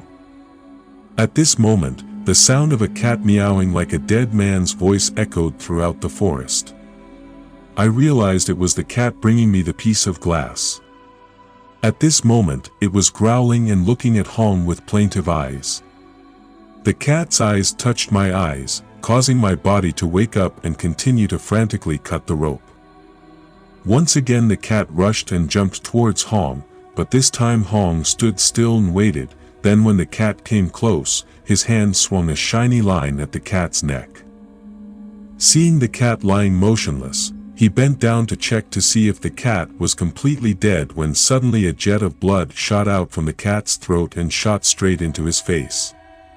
Hong stroked his bloody face and cursed, "Animal." Looking at that scene, my whole body chilled. At this moment, under the moonlight, Huang's face was covered in blood. His bright eyes in the night smirked and looked at me, no different from the eyes of a devil in the night. At this time, he was coming right in front of me. The rope behind my hand was about to break, but I still couldn't escape. Hong looked at me and smiled and said, "Goodbye, my friend." Then swung the blade hard towards my heart. When the tip of the knife was about 10 centimeters away from me, I instinctively leaned away to avoid it. At this moment, the rope also came loose. I scrambled up and ran away. But in fact, after being tied up for more than a day without eating or drinking anything, my whole body felt numb and tired, so I looked like I was running, but I was walking. Turning my head to see Hong holding his chest like he was having a heart attack, I thought to myself that Hong must have had a sudden heart attack so he could escape that stab from Hong, but how could he have missed it? But before I could be happy, my face turned pale because Hong had already stood up and was holding a dagger to chase after me. I turned around and tried to run, but my speed was too slow. The distance between me and Hong was getting closer and closer. As I was running, I heard a whoosh sound and something stabbed into my left shoulder. I fell on the ground. At this time, Hong had come closer and was about to bend down to pull out the dagger from my body when suddenly I turned around and threw a handful of dirt straight at his face. Hong used his hand to cover his face and rub his eyes. At that moment, I stood up and used all my strength to kick straight at him, causing Hong to fall over. I continued running back and kicking him repeatedly until he stopped moving. Running back to the tree, I picked up the rope and tied Hong to the tree. After I finished, I fell to the ground unconscious from losing too much blood. The next morning, the early sunlight woke me up. The pain in my shoulder wound made me moan softly. At this time, Hong was also awake and glaring at me with hateful eyes.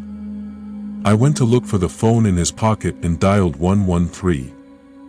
"Hello, quick response Mobile Force 113, please listen. Uncle, please come and save my kidnapped nephew. Calm down and tell me where you are.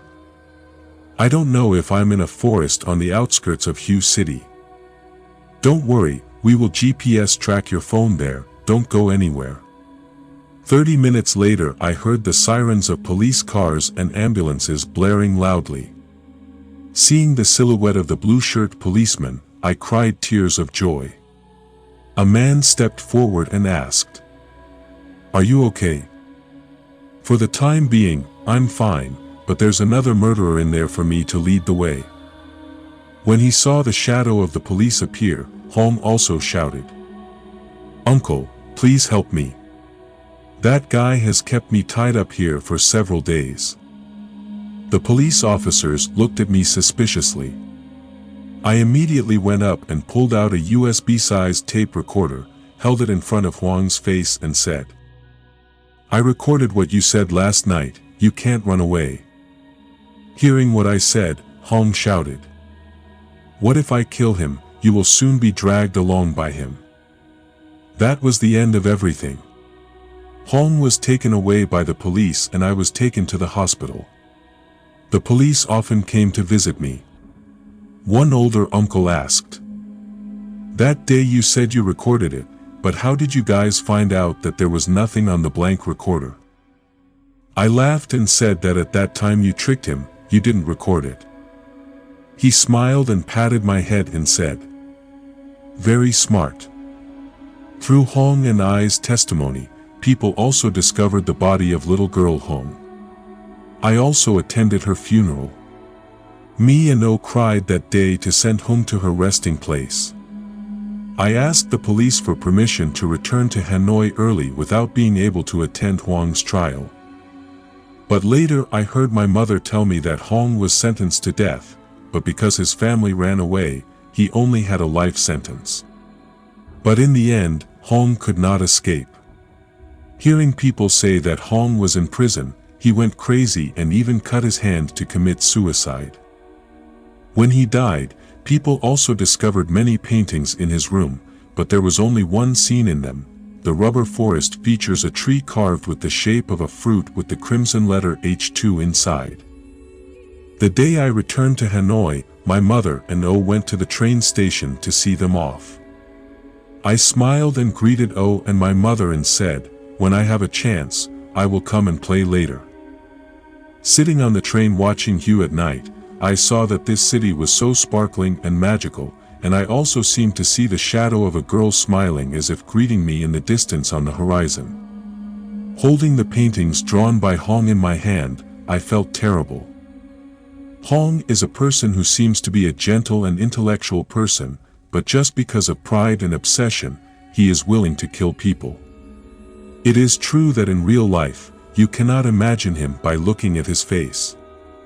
Looking through the paintings, I suddenly had a discovery that made me shudder. I had clearly never told Hong about Ms. Yen. Why was Hong able to draw Ms. Yen in the painting so clearly, or was it the same as Ms. Yen? Always following me and never leaving my side, thinking about this makes my whole body cold. That night I dreamed a strange dream. In a tiled house under the dim light of an oil lamp, a man in black was strangling Ms. Yen, pushing her toward the pillar of the house, then using a knife to stab her body. That knife pierced Ms. Yen's heart and crashed into the pillar of the house, causing her to die instantly. The man's eyes looked at her cruelly and said, "You must die." Another 3 years passed and I graduated and began to plunge into the extremely fierce battle for survival out there. For a child born into a childless family like me to survive in Ha, there is only one way to try and keep trying to not be cured and eliminated from this society. After graduating from school and going to work, I realized that the knowledge I learned in university lectures really did not help much for myself and my work. After a few bitter consequences, I also realized that in life, I am gentle and resigned. If you have water, eat bran. I transformed into a completely different person, calmer and less emotional. It can be said that I completely abandoned my previous childish thoughts to become an adult. After quitting my job many times and running around everywhere, I am now settled in the position of legal consultant for Company X in Vietnam. Returning to the main story, since returning from Hugh, I have tried many times to think about the meaning of the image in Huang's painting. Why did she reach out to hold my hand? Is it still her? Will you follow me and protect me, or will you follow me and one day harm me? I made hundreds of hypotheses, but it was impossible to verify because from that night your figure never returned. Visit my mind again. Then I plunged into the whirlwind of life with long, busy, and tiring days. Ms. Yen's figure as well as her sinister stories gradually faded every year. When my job seemed to be okay, I encountered a big problem. My mother, my grandmother, kept calling to ask when I was going to bring my girlfriend home to meet my grandparents. Mom. At times like that, I usually just laugh and say that I'm still young. Why should I worry about my wife and children's career so early and then move on to other things? Just like that, I've been able to escape quite a few times. But everything is not that simple. I don't know what my chess friend said when he came home to visit, but my grandmother called and cried and said, "When you bring your girlfriend home, are you planning on letting me die without seeing my granddaughter-in-law?" My mother was even more straightforward. "You are the oldest son, you have a stable job, you should worry about getting married, your grandparents at home are hoping to have a grandchild, tell me, are you sick? Why do I hear it so often? Your friend often calls you gay nam." I heard it and shouted angrily. Gay is not gay. Who is talking so nonsense? My mother laughed and said, "I say, if you're gay, don't step foot in this house again." When I heard it, I wanted to go crazy, silently cursing whoever was at home being so cruel. Finally, my mother and grandmother joined forces and issued a decree that I was shocked to hear. If you don't bring your girlfriend home from now until Tet, you won't have to come home for Tet. My mother's words kept echoing in my head, there were still 5 months left until Tet. Other people's daughters were not things that could be brought home so easily. There have been many times I've asked myself, I'm also a tall, handsome guy who speaks well, but I don't understand why girls always run away after a while when they approach me. But I don't know why that day I forgot to close the door. During a good video, she walked in and immediately saw me sitting. I was sitting in front of the computer, eyes glued to the screen, and there were other people around. The sound keeps ringing.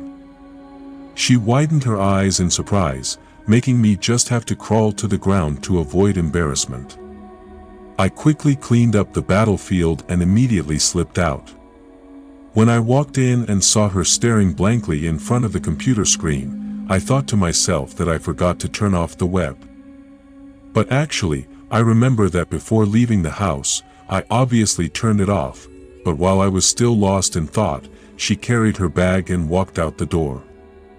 I quickly ran after her and asked, "Hey, why don't you go out so early? That photo was sent by 2 last night. I downloaded it and forgot to delete it." I silently lamented that it was fate that I didn't know what she thought of me anymore. Even more disappointing was that I was never able to contact her after that. Mean again. After that incident, my friends had the opportunity to insult me in the face. "Mom, if you love her but don't do anything to her, that's right if she leaves you." I silently felt sorry for myself, but I didn't expect these bad guys to rub more salt on me. At that moment, I looked at my comrade, the friend who had followed me for 25 years of my life, and lamented. "Poor thing, you've spent 25 years of your life and still only get to do one thing."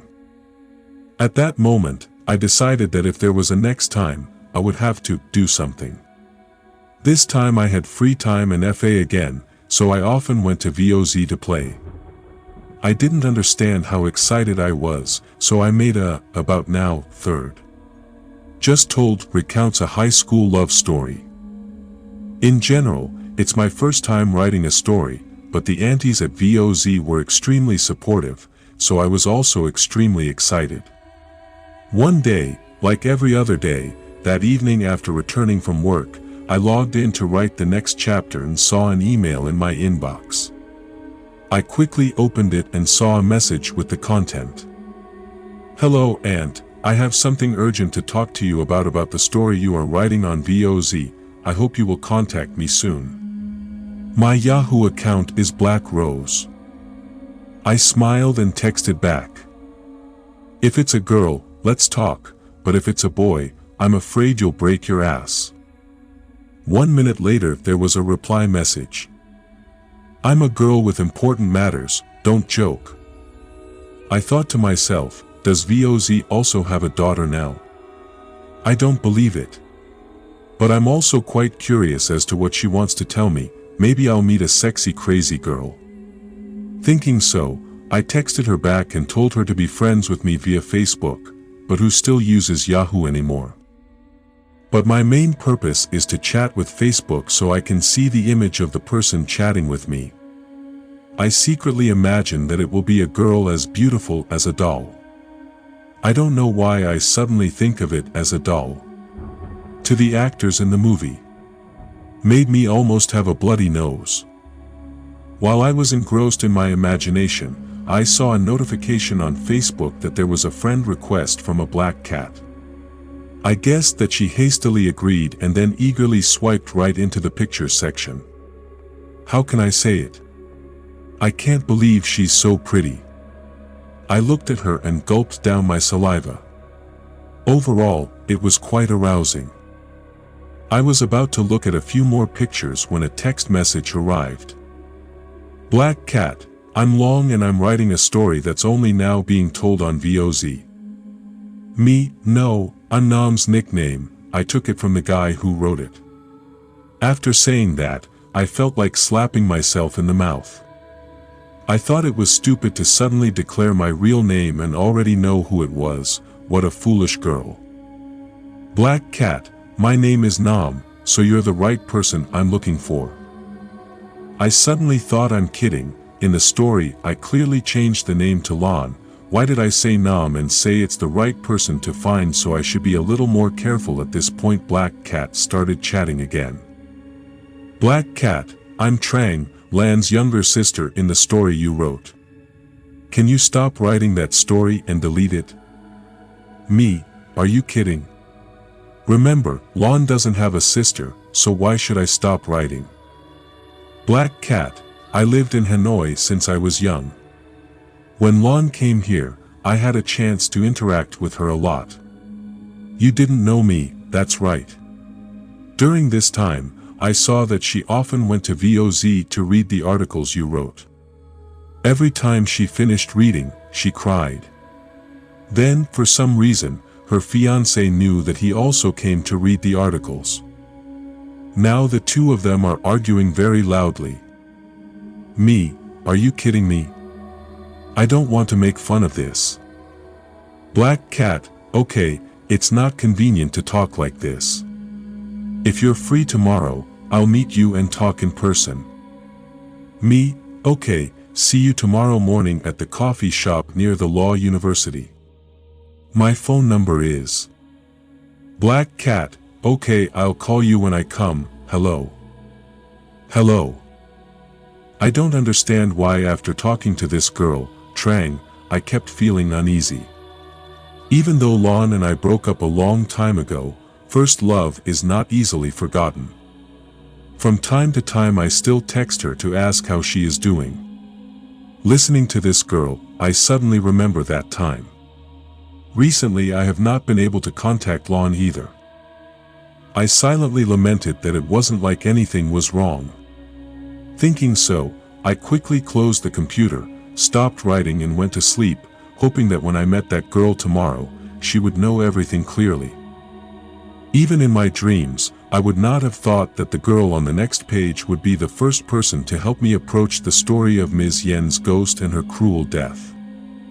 Sitting in the shop sipping a cup of black coffee while waiting for Trang to arrive, many vague thoughts kept appearing in my head. Even though many years have passed, every time I think of Lon, my heart skips a beat. People say it's true that the aftertaste of first love will never be forgotten in this lifetime. When I heard the little girl say Lon and my fiancé was angry with each other, I secretly felt guilty. I should have let it go and not remind Lon and me of the trauma. I thought so, but at this moment every image and every memory of the two of us kept coming back to my mind. I took a drag from my cigarette and let it out in hazy white puffs, my mind dreamily remembering. Recall unforgettable memories of student life. In the shop at this time, the long-distance love song by musician Trin Song Sun resounded. Every lover leaves us like small rivers. Oh small rivers, promises are rains. Trin's music is truly the type of music that goes deep into the mind and touches the emotions hidden deep in the listener's feelings. I involuntarily let out a sigh.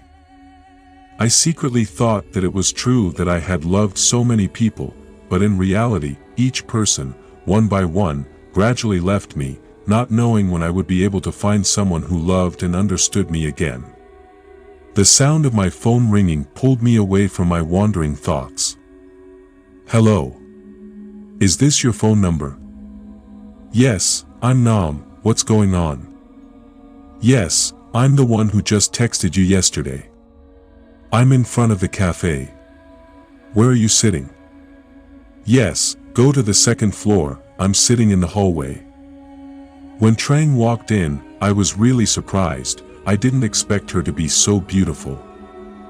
The tight black dress accentuated her graceful body with her pale skin, and her black hair was spread out to waist length. Just looking at it reminds me of the noble ladies in Chinese movies. I'm Nam. Her voice seemed to pull me out of my silly fantasies and I quickly stood up. Yes, I'm Nam. Please sit down. Saying this, I pulled out a chair and invited her to sit. What do you use for me to call? Give me an avocado smoothie. I called the waiter back and ordered her an avocado smoothie. At this moment, sitting in front of her, I was once again moved by her beauty. Even though I had seen her photo on her face, when I met her in person, it feels really different. Have you been writing stories for a long time, Nam? What she said made me more alert. I no longer had any random thoughts. Anyway, I should focus on the story at hand. I really want to know how Lan's situation is these days. Yeah, I've only been writing for 2 or 3 weeks. I just write for fun in my free time. EM looked at me, smiled and said, "Hi, I also read all the paragraphs you wrote. Your love story is truly beautiful. Yes, my first love, I will never forget it." She looked at me, frowned slightly and said, "Do you think that what has happened should be over? You and I each have our own lives now, so we shouldn't bring up the hurts of the past anymore." For some reason, listening to the page's words made me feel sad.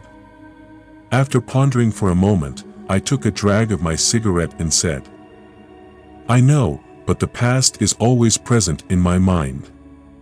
I don't want to say that I can forget it, but I actually don't want to forget it because after all, it was a beautiful memory in my life, so let's forget it. Let's get over that. How is Lan's situation these days? It's been a while since I contacted Lan." Trang seemed dissatisfied with my answer. She looked at me for a moment and then said, "Ms. Lan and her fiancé had a big argument the other day. They thought they were breaking up, but recently they have made up. Ms. Lan confided that he is very jealous, so I really hope you don't continue writing the story. Anyway, you should just keep those memories in your heart and bless him or her." Hearing the page say that Lan and the other guy made up, somehow I felt a bit disappointed. I thought so, but I still said, "Yes, everything is fine. I will do as you say and not continue writing that story. Please tell Lan that I wish those two happiness." Seeing my sad face, she looked at me cunningly and said, "If Ms. Lan wants to come back to you now, will you agree?" My heart suddenly started pounding, but I tried to calm myself down. "You're kidding. I know we can never get back together again. Don't be sad, sooner or later you will find a new lover, but do you have a new lover yet?" Saying this, she smiled. Looking at her smile, I trembled slightly. Lan's figure also flew away. "I'm still FA, no one wants to love me, and you're so pretty, you probably already have a lover, right?" I smiled and asked Trang. For some reason, I suddenly wanted to tease this girl. Trang stuck out her tongue and looked at me, saying she loved a lot of guys but didn't like any of them. I was quite surprised by her answer, but I secretly thought that if my lover said that a pile of shit is no different from a pile of shit, it must be cool, right? After letting go of Lan's story, Trang and I talked much more comfortably. I discovered that she was very different from her appearance. At first glance, I thought she was gentle, but in reality, she was very domineering. Many times, when I looked at her, I felt a little infatuated, but then I swallowed my saliva. I thought she was beautiful. Look at your right. After talking for a while, she and I broke up. Everything just passed like that. I should have drifted away and I wouldn't have remembered who Trang was, until one day she called me directly. Lately, I don't know why I've been having trouble sleeping. Whenever I can sleep, I have nightmares. In my dream, I'm lying in a pool of blood, my hands are caressing a bright red heart. I clearly felt that heart still pounding in my trembling hands. I quickly sat up in fear and looked around, but didn't see anyone. Looking down at the ground, I saw 2 bright red numbers. The word appeared as if someone was writing it. When the other 2 numbers appeared clearly, I muttered October 22nd and then woke up startled. Every time I dreamed about it, I couldn't go back to sleep. The climax was that one day while I was sleeping, a shrill scream rang out, startling me awake. I looked around in panic and discovered that I was lying on the porch next to the hallway. The neighbors heard the screams and woke up looking at me with frightened eyes. The next day, everyone in the neighborhood said that it was too dark and I was lying outside in the hallway. Lang slept with his hands raised as if he were fondling something. Someone coming home late saw me like that and was so scared that they screamed. When I finished listening, my mind was extremely panicked. I really didn't understand what was wrong with me. At this moment, I remembered the story of Hong and Hong, and a thought ran through my head. It wasn't like I was haunted by a ghost. Thinking of this, I sighed and lamented that everything was going wrong again. Already. And until today, after talking to Trang, things became even more mysterious. According to Trang, I called Trang in the middle of the night, and when Trang picked up the phone, I didn't say anything. At first, I thought maybe he had touched the keyboard while sleeping, so he called me. I quickly apologized and teased him that maybe he missed me so much that he dreamed at night. But the page is still not happy and says, "At first I thought so too, but you kept calling me 2 to 3 times in a row like that." Hearing that, I silently panicked and thought it wasn't something that was wrong with me.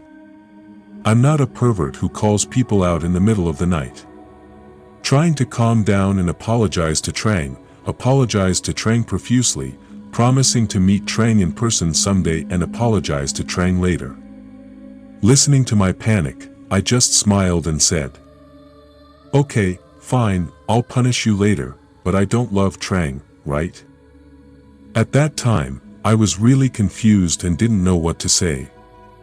I just smiled and was about to say goodbye when Trang said, "Or maybe this Saturday, you can come over to Trang's house to play.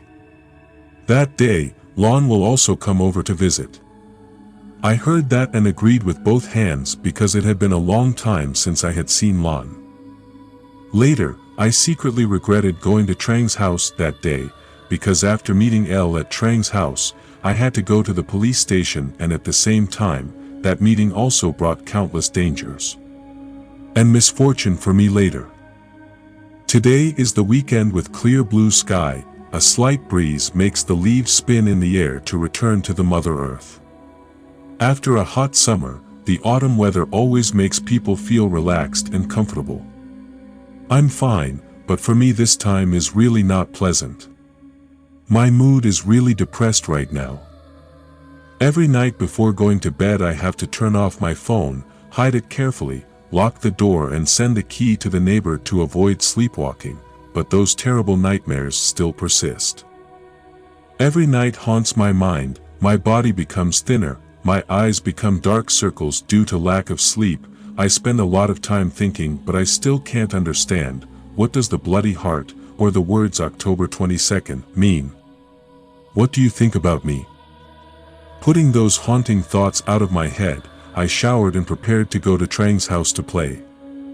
It's been a long time since I went to my daughter's house to visit.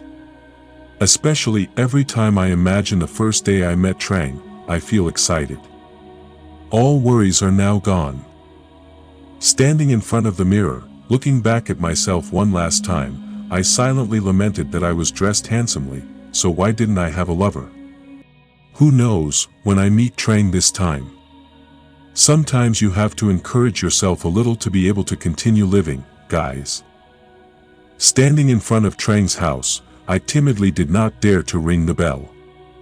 The timidity here was not because of embarrassment, but because I was afraid of ringing the wrong one, because now I was standing in front of a rather large villa.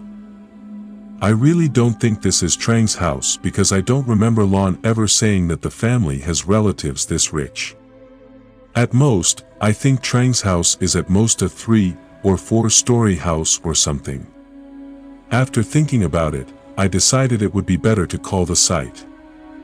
"Hello Trang, I'm home. My house is at number X, Street Z, right?" "Yes, wait a minute, I'll go down and open the door." Hearing Trang say that made me feel more secure, but I was still surprised that her family was so rich. The thought of flirting with her in my mind was already half gone. I often think like this, it will be difficult for a pretty girl to get my turn. If a girl is both beautiful and rich, you should never think about it.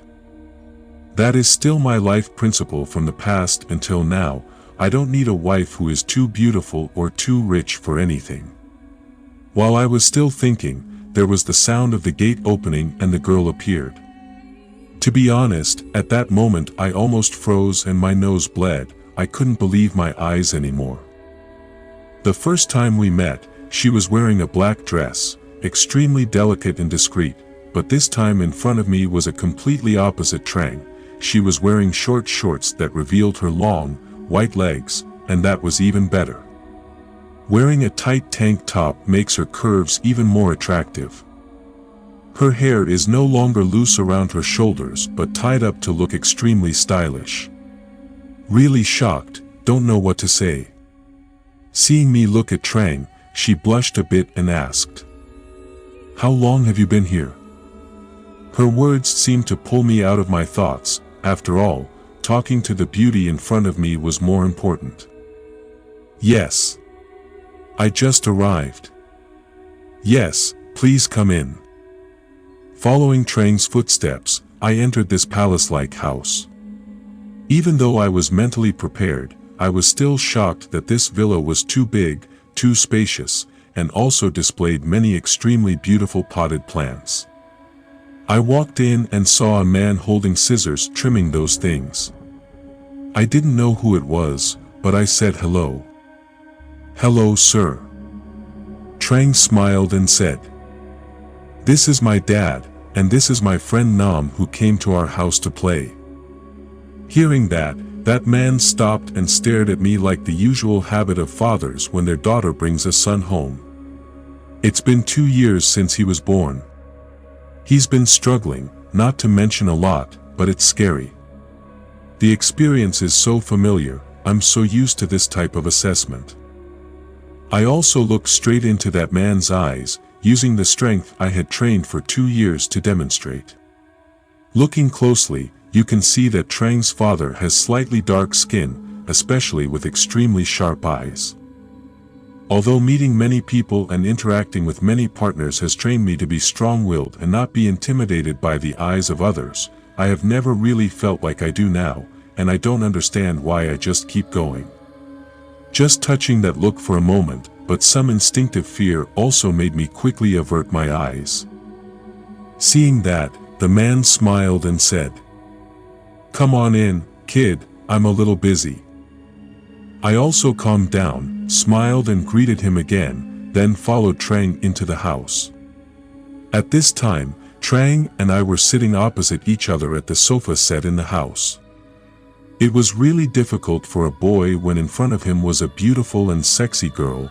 How could he control it?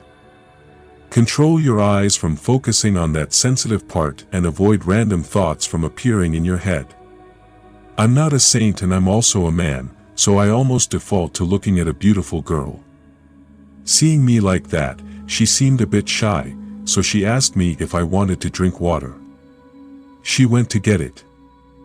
I really hope a glass of cold water will wake me up.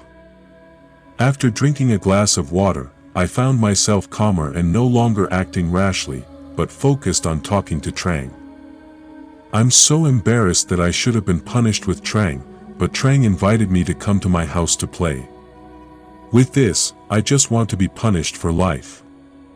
Trang smiled and said, "I'm just afraid that you'll run away when I come to visit once, but why do you always call Trang at that time and always while you're sleeping?" "I don't know anymore, maybe I missed the page too much so I called." "Remember, if you call and don't say anything, I'll just talk less. When Lon comes, I'll see if I can still talk." When I heard about Lon, my face smiled happily but also felt sad. For many years, every time someone mentioned Lon in front of me, I couldn't control my emotions. Oh, what a beautiful love that once was. Time has passed, regrets are endless and won't change anything. Sighing, I asked her, "When will Lon come?" "She's probably coming soon, but it seems like you still love her very much." "Why do you say that?" Looking at your face when talking about lawn, I guess so. I smile. It's not just that sometimes when I think back I feel a little regretful. After saying those words, I swore to myself that I would never regret or think about this love story again. At this moment, I saw a couple entering the house. Even though I was mentally prepared, I still froze. The person walking in was Lon, and the person next to me didn't need to say anything to know that he was my lover. It's hers. Trang saw Lon entering like a child, jumped up and ran back to Lon. "Miss Lon, why haven't you come to visit for a long time?" Lon just smiled and said to Trang, "I'm a bit busy these days preparing for the wedding." Hearing about the wedding, my heart ached again, but I still tried to suppress it and stepped forward. "Hello, are you okay?" "Hello, I'm fine, I didn't expect to see you here, the page didn't notify me that you were coming." Hearing this, the boy next to him had a slightly serious face and seemed uncomfortable. Lon quickly continued, "This is my fiancé, Viet." Looking at the other guy's attitude like that, I felt like I didn't like him, so when Lon introduced me, I just smiled and greeted him normally. We sat and talked for a while and then the other two sisters invited each other to cook lunch. Right now, it's just me and Viet, Lan's husband, talking. "Are you my wife's ex-lover?" "Yes, we had feelings for each other for a while, but isn't it over now? I hope you bring her happiness." Isn't it normal to hear me say that, but the other guy got angry and said, "Sure, Lon is my wife now, stop dreaming about anything, and stop doing what you're doing." Hearing that, I got angry and said, "What am I doing? Please speak properly, I told you that Lon and I have nothing, but I'm sorry you and Lon are not married yet." Hearing me say that, the other guy was angry and trembling, he just said, "You wait." From then until dinner, he and I didn't say a word to each other, but I secretly couldn't understand why Lon chose a guy like that to be her husband. That means that guy that day, even though Trang and Lon showed off their talents, I didn't eat well. The other guy was also reasonable and didn't say anything. The story should have ended here, but fatefully, at exactly 12 noon that day, when the four of us were sitting and talking, we suddenly heard a scream. "Go away! Go away, don't look for me anymore." The sound came from Trang's father's room. All four of us quickly ran back to his room, banging on the door, but he didn't open the door. At this time, the screaming continued to sound continuously. Trang was crying and calling, "Dad, open the door, open the door." I frantically used all my strength to kick on the door, hoping to quickly see what was happening inside. Bang! The door burst open. I rushed into the room and saw Trang's father squatting with his hands clutching his head, his face scared and screaming. I moved closer, not calming him down, on the contrary, making him even more agitated. He jumped up and rushed straight towards me, causing me to fall on the ground. He was now pressing down on me, looking at me with fierce eyes. There I could clearly see every trace of red blood in his eyes. Those eyes reminded me of Huang's eyes in the rubber forest 3 years ago. My heart was pounding, cold sweat broke out down my spine.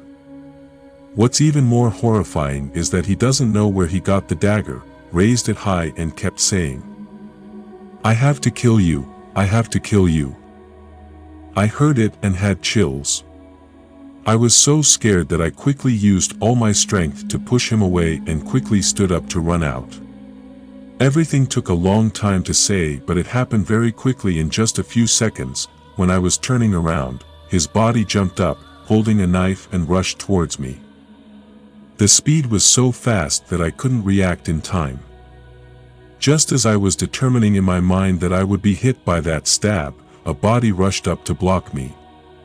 Before it could take shape, that body collapsed on top of me. I quickly used my hand to support it. An unstable feeling passed to my hand. The blood was clearly blood. I panicked and kicked the page. Room corner. But when I looked at the person in my arms, I cried. The person who rushed up to block the stab for me was Lon. Tears welled up in my eyes, picked her up, and ran straight out. In Lan's arms, she was not in pain but still smiled at me, with a warm and loving look, then she fainted. I cried, picked her up and ran out into the street to get in a taxi to the nearest hospital. At this time Viet also rushed into the car, but I didn't pay attention to him. She was still in my arms, the bleeding still continued. It flowed all over my shirt. Like a crazy person, I keep calling your name. Lon, please wake up, I beg you to wake up. But in my arms, Lon remained silent, only my tears were mixed with her blood. Outside the emergency room, there were only me and Viet. He looked at me with hateful eyes as if he wanted to rush in and kill me immediately, but at this moment I didn't care about what happened to me anymore, I just hoped. Lon is okay. If something happened to Lon, I would probably live the next half of my life in torment, but it's true that fate always teases people. When the doctor said his condolences to the patient's family, I collapsed. Are not. I couldn't believe she just left like that. I rushed into the emergency room like crazy, but the doctors stopped me from doing that. Viet was also crazy at this point. He jumped towards me, pinned me to the ground, and squeezed my neck. I closed my eyes regardless. My mind was only filled with images of you. The memories of the past had never been so clear in my mind. The doctors pulled me and Viet out and took each of us to a room. At this time, Trang also had tears in her eyes and looked at me. I raised my eyes and looked at her teary eyes and said only 2 words. Get out. Trang rushed up to hug me, but I got crazy and pushed her away and walked out of the room. I wanted to go and kill that old man. I couldn't let her die so unjustly. I ran straight to the street and rushed to find the old man, but when I got there, things continued to get even more horrifying. Now the entire hem of my shirt is still soaked in a bright red color, the red of the blood of the girl I once loved so passionately. This loss and pain is really too great for me. Every second and every minute passes by. As if there were thousands of knives stabbing into my heart, my thoughts at this moment were that no matter what, I would have to take revenge. I would kill that bastard. I ran like a crazy person on the street trying to catch a taxi, but no car would stop. All I got were the frightened looks of passers-by. Finally, a motorbike taxi driver agreed to take me to Trang's house. When I arrived, the gate was still not closed. I rushed into the house. The first thought that came to my mind was to find and kill that old man. But as soon as he entered the main door, a terrifying scene appeared right before his eyes. I tried to calm down and look closely to see if what was in front of me was real or if I was dizzy, but looking closely, I suddenly felt a chill that sent chills down my spine. It was so clear that the person in front of me was clearly Vietnamese. At this time, he was sitting on Trang's father, repeatedly using a knife to stab his heart, even though the moans rang out continuously, but that did not end when the old man, who was still barely alive, used a knife to stab him in the eye, causing him to die. Blood sprayed straight into his face, causing his face to be covered in blood. Not only that, he also cut off Trang's father's arms and legs. The scene before my eyes made me stand rooted to the spot with my mouth open. At first I also intended to kill him, but I didn't think I would do it to the extreme level of brutality like Viet was doing right now. Looking at the blood all over the house made me want to kill him. Vomiting. Viet suddenly turned around, his face was full of blood and his eyes were red.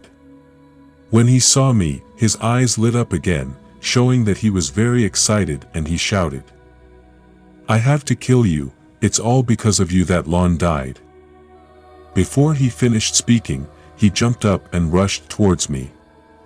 I wasn't stupid enough to quickly dodge Viet's knife and run away. I quickly ran upstairs, but Viet was still chasing me with the knife. I was so nervous that I immediately ran into a room and locked the door. Viet was still outside, banging on the door and cursing loudly. Many times he tried to use his foot to break the door and get in, but because I was standing close and pressing against the door and the lock on this room was quite strong, he couldn't break it for a while. After that, I didn't hear any more noise. Maybe he was too tired or he had left, but I still didn't dare go out. Who knows if he had left, or if he was still waiting for me out there with a knife in his hand. Thinking like that, I didn't dare go out and took the phone to call the police.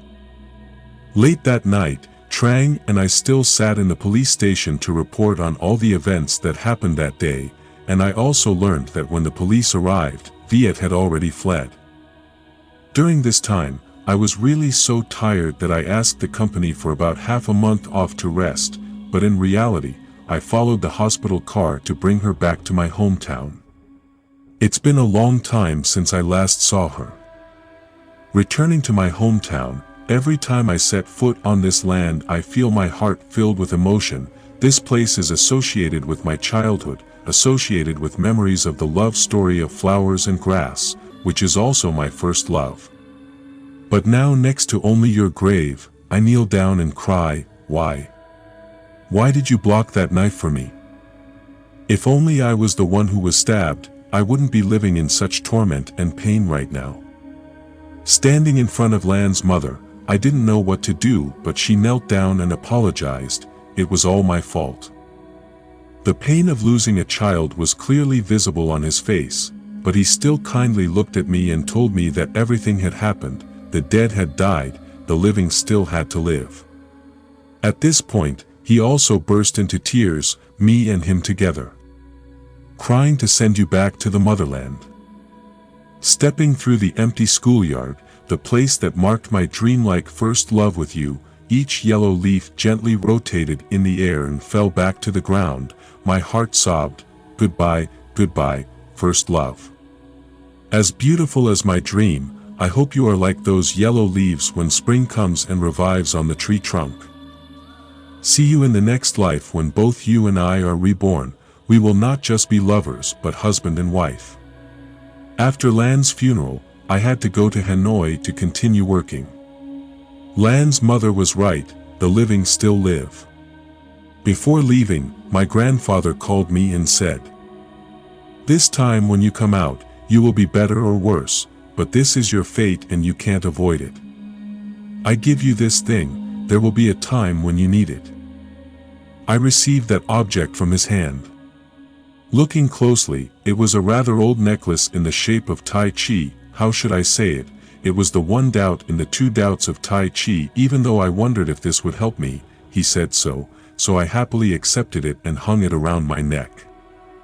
Returning to Hanoi life, after half a month off work, I was up to my neck in water.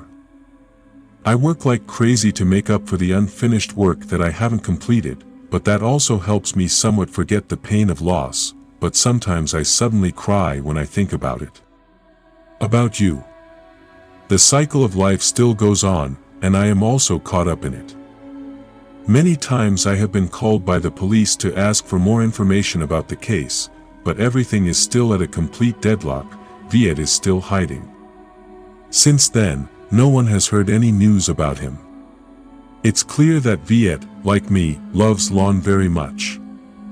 I have a feeling that Viet's love for her is even more crazy than mine. Many times I feel a bit of sympathy for Viet. I don't know if it wasn't Viet who killed that old man, what else I would have done. I also don't expect the police to arrest Viet because after all, he is pitiful and that old man really deserves to die. But I would quickly regret it because it was he who would later cause me so much danger and suffering. Many times at night alone I thought about why Trang's father was so crazy, why did he suddenly stab me, and finally why. But obviously I can't know because Trang's father is dead now. Who should I ask? One day I received a phone call from Trang. It's been a long time since that day. I haven't talked or contacted Trang at all. In my heart, I still somewhat hate this girl because after all, she is the child of a man. Killed Lon. When I received the phone call from the site, I was quite surprised. Hello, why are you calling me? Hello, how are you? Thank you, I'm fine, are you okay? Can I meet you? I have something to tell you. Sorry, it seems I don't have anything to tell you, right? I know you definitely hate me, but this is very important. Okay, meet me at the old coffee shop. After saying that, I also turned off the phone. Actually, I didn't want to see her at all. I didn't want those tragic memories to come back again, but the girl said she had something important to do, so I couldn't bear to refuse. Now in the cafe, Trang is sitting across from me. She still has the same simple beauty mixed with a bit of mischief, but the mischievous part in her is no longer shown on the outside. Suddenly looking at her, I also feel a bit pitiful. After all, I have lost my father. So much wealth cannot compensate for the loneliness in my heart. Believing that the past few days have not been easy for you, I involuntarily sighed that you are just as unfortunate as me. We both just looked at each other silently. It seemed like she was thinking the same thing as me. Anyway, we can't stay silent forever like this. What are you looking for me for? She looked at me sadly and said, have you been thinking a lot lately? Why do you have so much gray hair? It's nothing, it's just that I've been staying up all night lately. You've also lost a lot of weight. Yes, I'm fine, don't think too much, everything is over. It's over, why do you say everything so lightly? She looked at me like she was about to cry. Yes, I know you must be suffering a lot. Tell me, why are you looking for me? Trang gently took out an envelope, making me think it was money, but it turned out it wasn't. It was a stack of photos she gave me and said, let's see. Holding the stack of photos in my hand, I flipped through each photo, but each photo made my heart beat faster.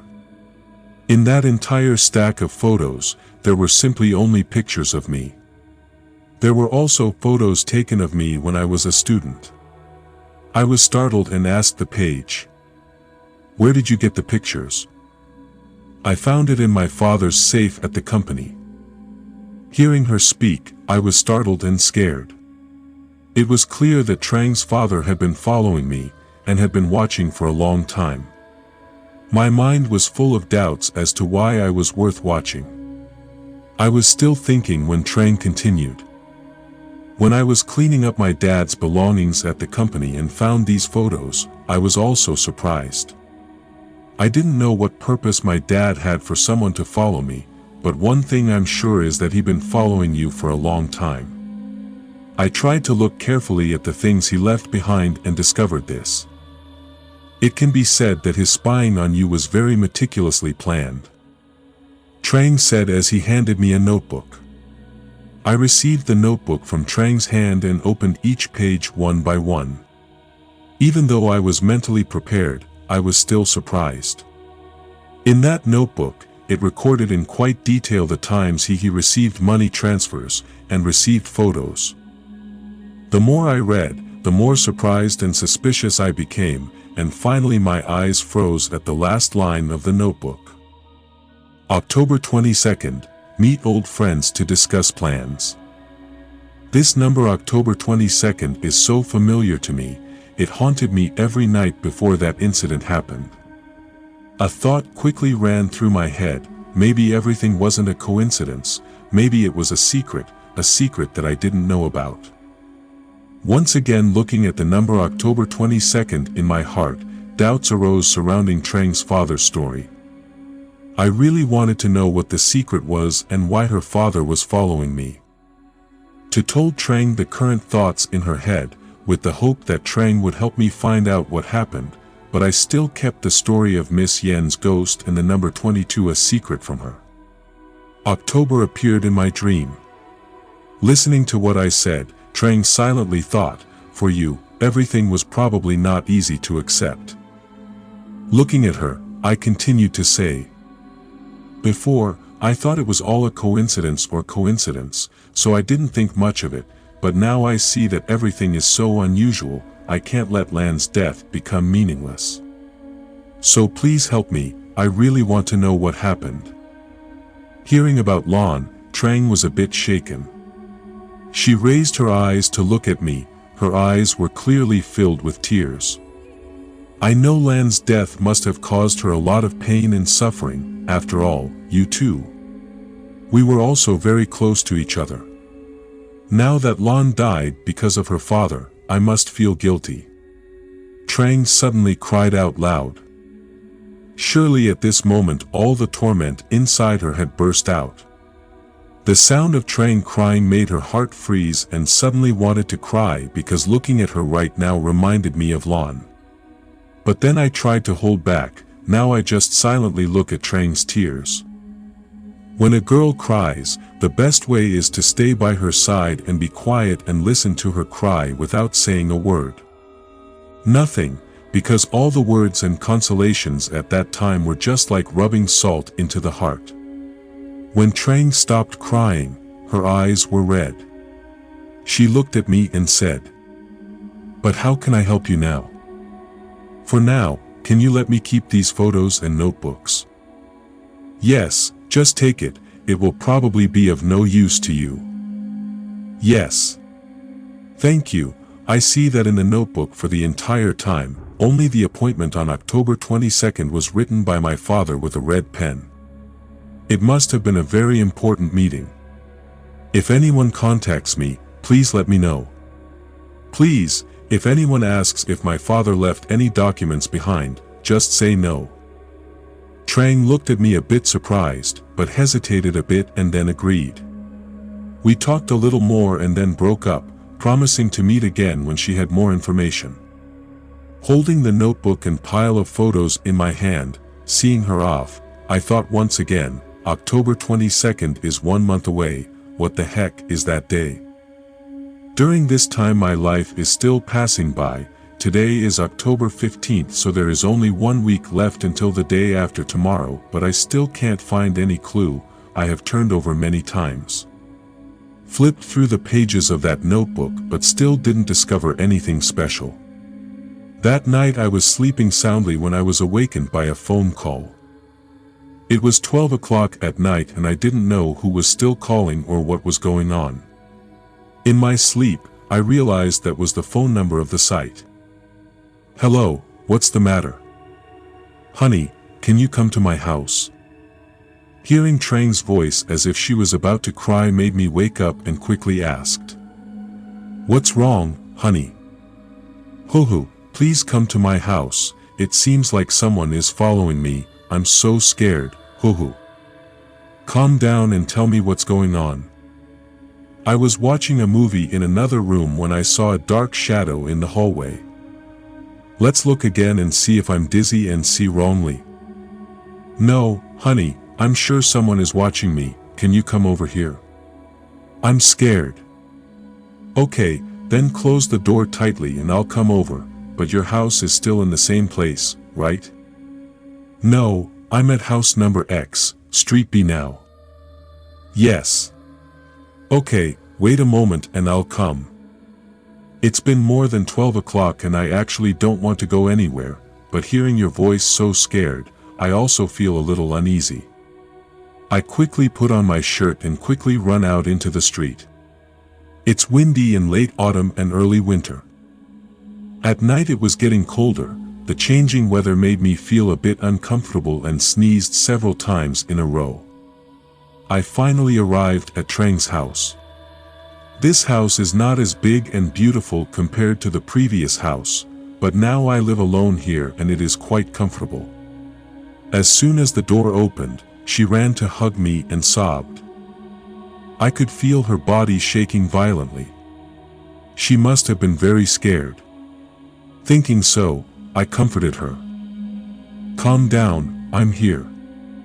Why don't you come in and say it's cold here? Yes. Entering the house, the air was less cold, so I quickly took off my coat. Trang also ran to get me a cup of warm water. Looking closely at her right now makes me almost have a nosebleed. Is it necessary to dress so sexy in such a cold winter? Right now she is wearing pajamas. What needs to be shown is clearly clear to me. He held a glass of water in his hand, didn't drink it, but looked at me blankly. Trang also noticed something and blushed a bit and ran in to put on another shirt before coming out to talk. Remembering your hug in front of my house, I feel so lucky. Even though it took me so long to get here tonight, it's still a blessing for me. What are you laughing at? Trang's question pulled me away from those idle thoughts. Nothing. Where did you see the black shadow? Trang pointed to the door and said. At that time, I was watching TV and accidentally glanced out into the yard and saw a figure outside the glass door leaning close to my face and looking straight at me. At that time, I was so scared that I screamed, ran straight into the house, and called you. I took a sip of hot water to warm my body and then I told the page. Let me go check it out, you sit here. Yes, be careful, her eyes show fear. I pushed the door and stepped out onto the steps. The house in front was not very large, only a small yard with a few ornamental plants. I looked around, but found nothing. It was all just a scene. Quiet black. I thought to myself that maybe she was dizzy and saw it wrong. When I turned around to go into the house to comfort her, a cold wind hit me and made my whole body goosebumps. I was walking but I stopped. Clearly I felt like something was looking at me. I quickly turned around and focused on checking the yard in front of the house again, but again there was nothing. Strangely, I clearly felt someone was there. Looking at me, my feelings have rarely been wrong, thinking so I tried to look around again. Suddenly my whole body got goosebumps, my heart almost fell out, in the far corner. In that yard, I don't know when, a pair of bright eyes were staring at me. Even though I had been exposed to some ghost stories and had experienced life and death several times, I was still so scared that my limbs were weak. But it's strange that people are like that. The more scared they are, the more curious they are.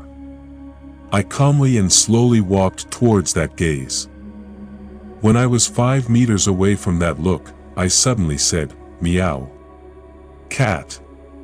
That look jumped up to the wall and ran away.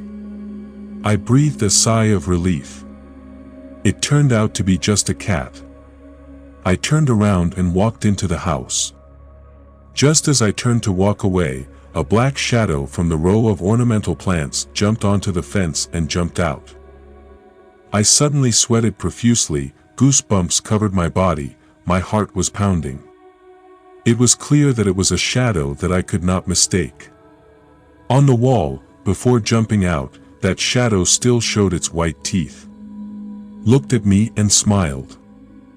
I quickly ran into the house, closed the door tightly, sat down, grabbed a glass of water and drank it all in one gulp.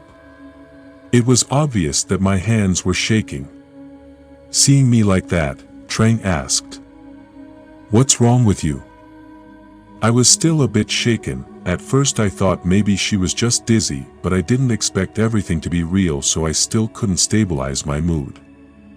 Seeing that I didn't answer, he covered his mouth and looked scared and asked, "Didn't you see something?" "Yes. It really looks like there's a real person." "So what should I do now?" "Come on, go home and sleep. I'll sleep out here tonight. If I say anything tomorrow, it's already late." "Yes." "Well, what did you say tomorrow to bother you?" As the page said, she took out a blanket and pillow for me. That night I couldn't sleep. Questions kept popping up in my head. Who is that shadow? Why do I have to follow the page, especially each time? When I think back to those creepy eyes and smile, I feel trembling. The next morning, I was woken up by Trang.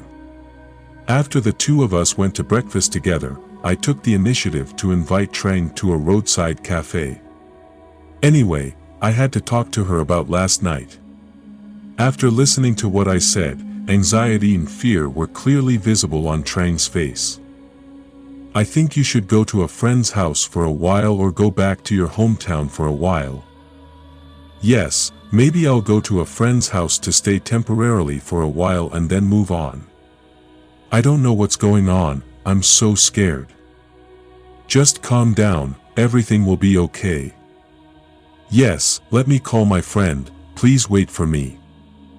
Having said that, Trang took out her phone and went to a corner of the shop to talk to someone. 5 minutes later, she came back and I smiled and asked, "Are you calling your friend?" "Yes." "Hi. Boyfriend or girlfriend?" "Girlfriend, haha, very pretty, do you need me to be your match?" "Hi, you make me curious." "It'll be here soon, you'll see it too." But as soon as Trang's friend appeared in front of me, my whole body trembled and I stood up, spilling all the drinks on the table. I felt my heart fly straight out of my chest, my mouth mumbling two words. The word, Miss Yen, and my whole body collapsed. When I woke up, I found myself lying in the hospital. Trang was sitting next to me. She looked at me with worried eyes. For some reason, at that moment, I suddenly felt a little bit sick in my heart. That vibrates. It's been a long time since any girl has cared for me like you do now. The past time has been a painful time for me. Many times I couldn't stand the loneliness and selfishness and had to go to bars and chat. I went to places to hang out and look for a one-night stand, but when I stood in the middle of loud music, flashing lights, and writhing bodies, I felt more alone and lost than ever. Now when I look at Trang's worried eyes, I feel a little warm in my heart. Right now, she looks so beautiful and adorable. Even though I'm awake, I'm not in a hurry to get up, I just open my eyes.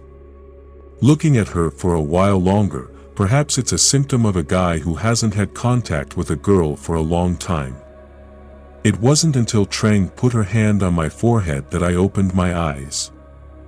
"Ah, you're awake." "Yes." "Thank you, but did you take me to the hospital?" "Yes." At that time, he suddenly fainted. My friend and I rushed him to the hospital. The doctor said he was just so scared that he fainted. "Hi. Looking at you like this, I don't know what could make you so scared that you fainted." "Ah yes, when you fainted, did you call Miss Yen? Who is Miss Yen?" Hearing the page's question, I didn't know what to say. I didn't understand why I saw Ms. Yen's figure at that moment. Maybe I was dizzy and saw it wrong, but during the day there were no ghosts or anything. Just as I was about to make up some excuse to tell Trang, I saw a white shadow walking straight from the door towards me. I quickly covered my head with a blanket, my whole body was cold, my limbs were shaking, it was clearly the person walking. I couldn't mistake it for Ms. Yen. I couldn't believe that a ghost would appear during the day. Thinking about it gave me goosebumps. "What's wrong with you, Nam?" I opened the blanket to look, then quickly put my head back in. Why was that white shadow standing behind Trang? At this moment, I was afraid of leaking urine and just stammered in response to Trang. "I saw a ghost." "What ghost? Where did you see it? Why is there nothing behind her back?"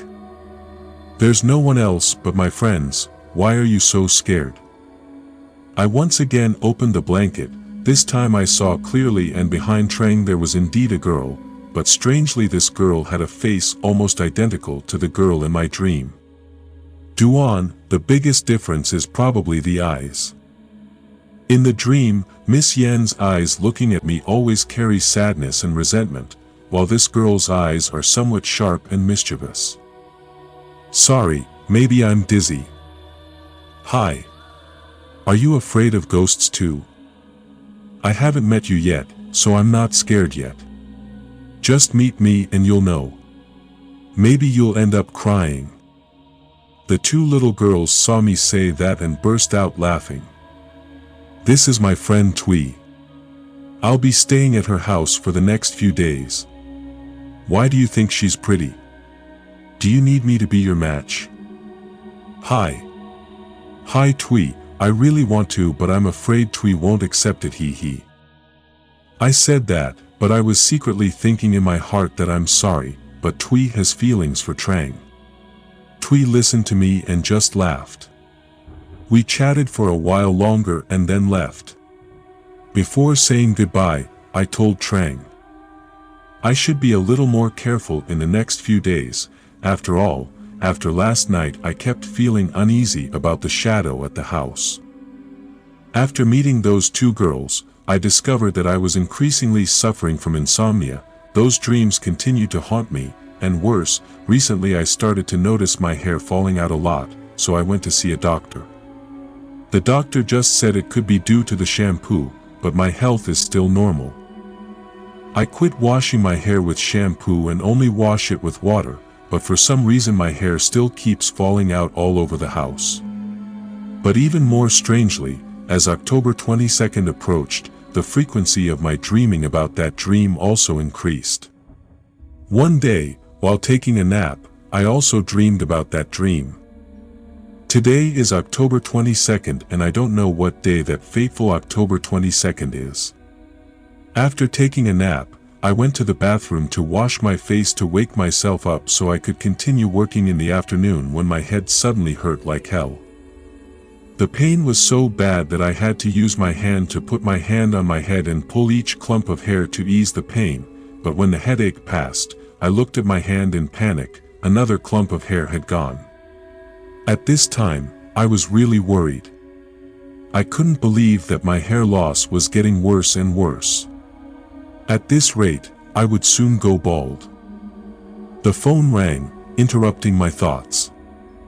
Hello. Hello, are you male? Yes, is there anything wrong? I am Water, remember? Which Water is it? Sorry, I don't remember. I'm a friend of this page. Ah, Twee, is there anything wrong? I want to meet you and talk. Yes. If you have something to say, just say it. Let's meet and talk about this. It's not convenient to talk over the phone. Yes. It's okay, but I'm busy right now, so see you another day. Yes, see you in 2 days. I'll call you back. Okay. I don't understand how this girl and I have only met once, so there's anything to talk about, but I'm still impressed because she has a face quite similar to Ms. Yen's, so I want to meet her to see what's going on. But after the appointment, I suddenly remembered. Die. If I leave my mother in 2 days, isn't that fateful October 22nd?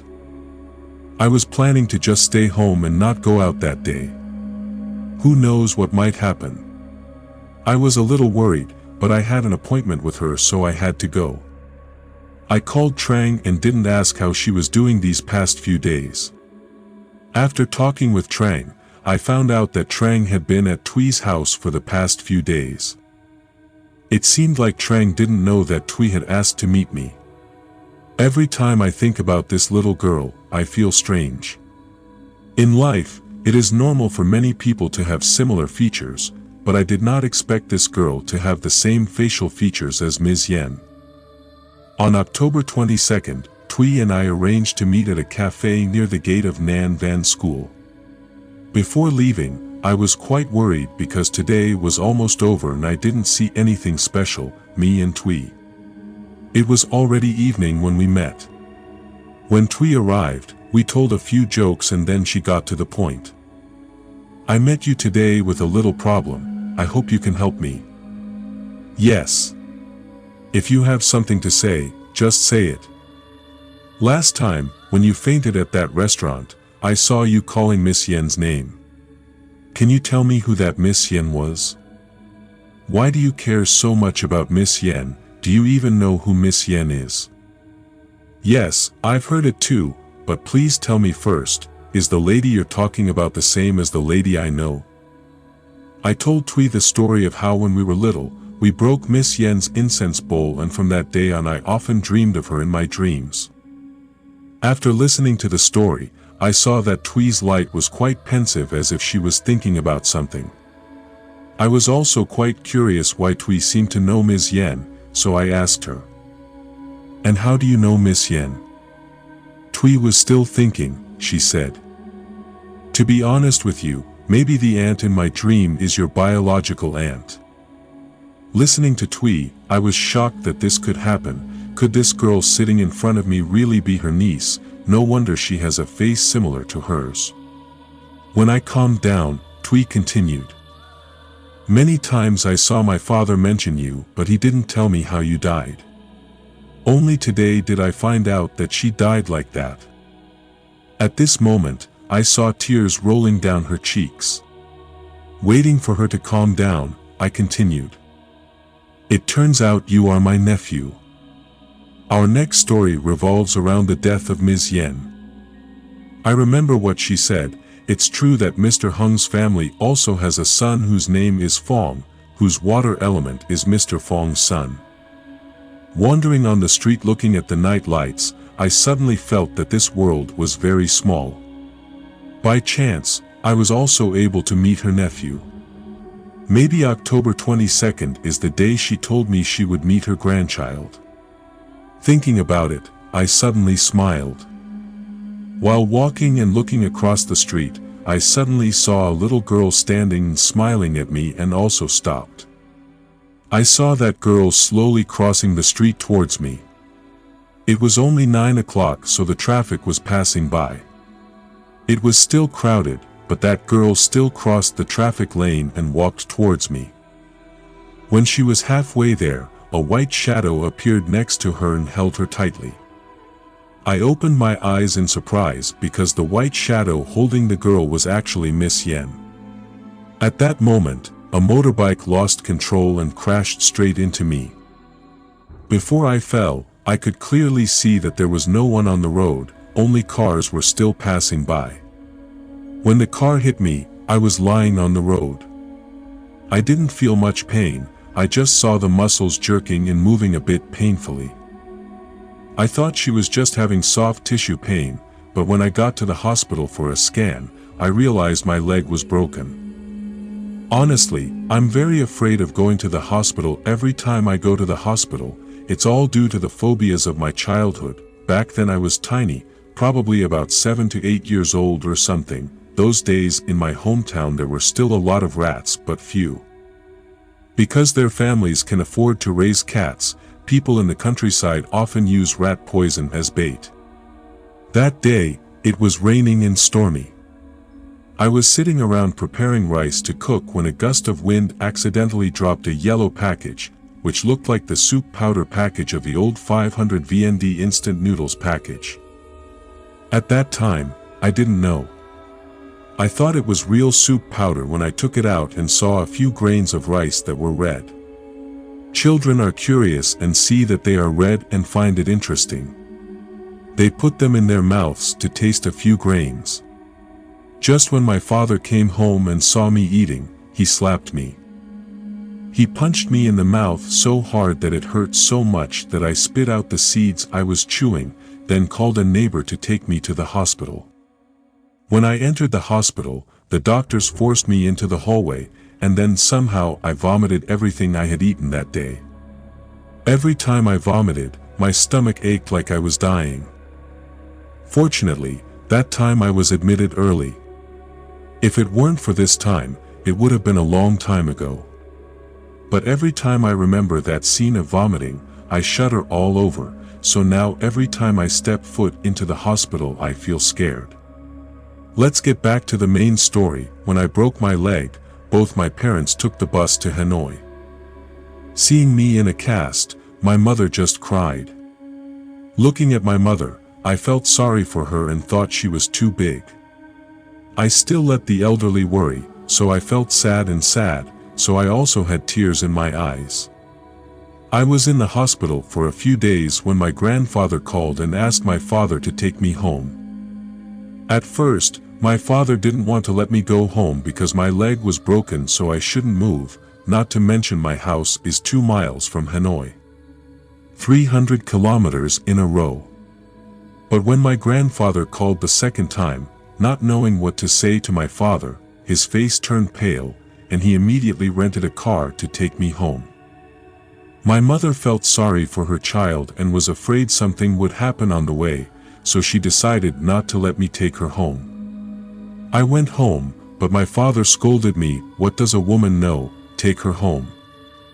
This was the first time I saw my father being so aggressive, so my mother also remained silent and the whole family quietly prepared to leave the hospital and return home. A few days after I was in the hospital, Thuy and Trang came to visit me. The first time I saw Thuy, my father was startled. He probably realized that Thuy had a face quite similar to Miss Yen. During the whole time Thuy and Trang were there, I occasionally saw him glance at Thuy and sigh without saying anything. The next days, only Trang came to visit me. Trang and my mother talked to each other quite well. She sometimes even deliberately complimented Trang in front of me, like, "She's both beautiful and beautiful, I also like her when I see her." That's okay, my child. Again, every time my wife and children return home, I get told that my head hurts. Now that I'm sick, I can't be forgiven. Seeing that I looked uncomfortable, my mother scolded me again. "You're worried about getting married and you're already an adult, but you still let your mother take care of it." Hearing my mother say that, I felt a little guilty, thinking about my parents being old and coming from the countryside to take care of me. I felt somehow guilty, so when I heard my mother say that, I just lay still and listened. My father hired a car to take me home. Trang also offered to go with me, but I rejected her. No matter what, I would be embarrassed to say that she was the only one coming home, and I didn't want to be criticized by my mother all the time. Very tired. I said when I invited her back to my hometown, would take her out later. Trang's face didn't seem very expressive, but she didn't say anything, just advised me to try to rest up and get better soon. She would come back to visit later. Finally, I was able to return to my hometown. When I return to my hometown, I always feel more comfortable, not having to worry, not having to compete with anything, and my mind is more relaxed, but I don't feel comfortable for long. 3 days after I returned to my grandfather's hometown, I had a friend come to visit. Later I found out that this friend was my grandfather who deliberately invited me to visit. His name is Quach, a peaceful person who is over 70 years old this year. You went to the army with my grandfather. When Mr. Quach came home, he kept staring at me, but I was in a cast so I couldn't stand up to greet him. I just lay down and smiled and greeted him. He looked at me for a moment without saying anything, got up and went out to talk to my grandfather. My grandfather's house is quite small. The reception table and chairs and the bed where I lie are almost next to each other, so I can clearly hear their conversation. Seeing that Mr. Quach did not say anything, I immediately asked, "How is the situation?" You guessed right, the boy was indeed abandoned by people. I was startled when I heard it. I've seen many ghosts, but what wormwood is, at that time I had absolutely no concept in my mind, but I could vaguely guess that it probably wasn't anything good.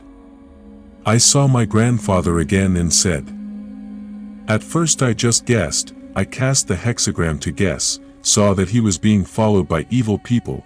The hexagram was extremely dangerous, so I told his father to take him back to the countryside immediately. I just thought it was the land.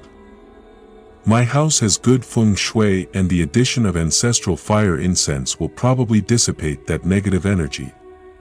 But a few days ago when he came back, I called the hexagram to know that nothing had changed, everything was still a very bad hexagram, so I quickly invited him down here. "Can you help him?" Mr. Quach took a sip of tea and said, "Maybe the person who gave up wormwood isn't very smart, he probably hasn't practiced wormwood for a long time. I have to prepare a little, tomorrow I can get rid of the wormwood for him." Hearing Mr. Quach say that, my grandfather also sighed in relief. I heard the whole story of the two men, and I could only gasp. After all, what is nigh that can harm others, and moreover, who has any grudges to harm themselves like that? I tried searching in my head, but I couldn't think of anyone who was so hostile to me. The next morning, while I was sleeping, the whole family woke me up. At this time, I knew that Mr. Quach's wormwood exorcism ceremony had officially begun. I was almost stripped of all my clothes, leaving only my shorts, and I was brought to lie in the middle of the house on a bamboo bed. Mr. Quach was now holding a tree branch in his hand, not sure what tree it was, but I guessed it was a willow branch or some tree with many leaves. He continuously walked around and whipped me, first on the head and then on the head. All over his body, while whipping him and mumbling something I couldn't quite make out. I only know that although he whipped me very lightly, every time the willow branch touched my body, I felt pain. The strangest thing was that in front of everyone's eyes, the fresh willow branch had withered after beating for a while. Mr. Quach took it again. Another branch and continued to hit me. After about 2 hours, he stopped. One thing I have to admit is that after the wormwood removal session ended, I felt more relaxed, eating and resting better. After that day, Mr. Quach stayed at my house for 2 or 3 days. Before leaving, he also gave me his phone number, saying that if he had any problems when he came to Hanoi, or if he felt unwell, he should call. Grandfather. I thanked him and promised to come over to thank him when I was better. He just looked at me and smiled without saying anything. The 2 months of convalescence were like a nightmare for me. My mother stuffed me with so many things, food. The most terrible thing was a dish that I still loathed, which was wild crab and turmeric, every time I looked at the bowl. The mucus was so fishy and yellow, I just wanted to vomit, but every day my mother forced me to drink a bowl of it. If I didn't drink it, I would immediately curse her. She said that drinking this would help my bones heal quickly. As a result, after 2 months, I immediately gained 4 to 5 pounds. My face was fatter than when I returned. But the most uncomfortable thing is still being put in a cast in a rather dangerous area, so personal hygiene is quite uncomfortable. The most painful thing is still the itching. Itching that can't be scratched is no different from mental torture, sometimes going crazy. I just want to tear off each layer of bandage. In general, the closer to the end, the more painful it becomes. After I had my cast removed, I felt like I was liberated. During my time in my hometown, Trang and Thuy called me many times. More specifically, Trang many times offered to come to my hometown to visit me, but I refused. Actually, when I was bandaging her sister, I felt embarrassed when I saw her. But after removing the cast, I had no reason to refuse her. Refusing too much is not good. When Trang came home to visit, my mother was very happy.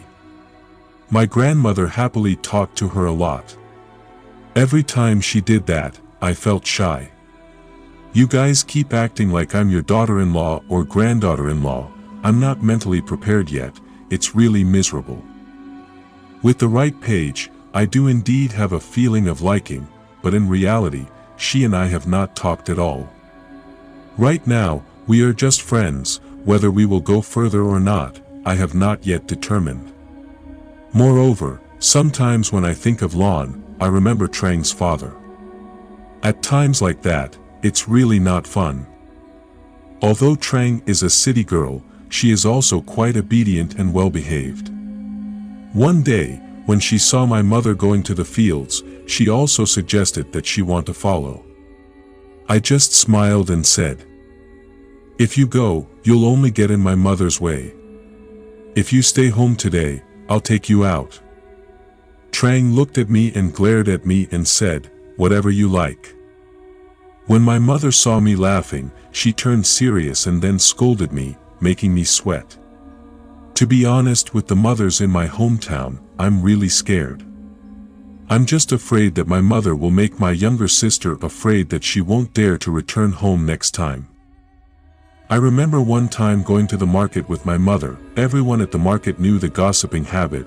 Needless to say, I still remember my mother saying something, "After he brings his girlfriend home, just let him eat vegetables, let him see that our family is poor and miserable so that in the future he won't make any demands or blame."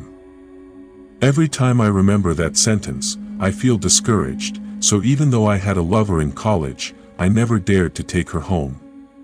This time, when I saw my mother actively inviting her to go to the fields, I felt a bit worried. My mother said that today my family will dig potatoes. When I come home tonight, I will try to eat them to see if the potatoes from the countryside are delicious. Trang seems very interested. "I've never been to the fields in the city, so let me go with you." "Nam, will you come with me too?" My mother was more direct. "That guy went to the field with me. Hicks is truly miserable and has not had to work for a long time.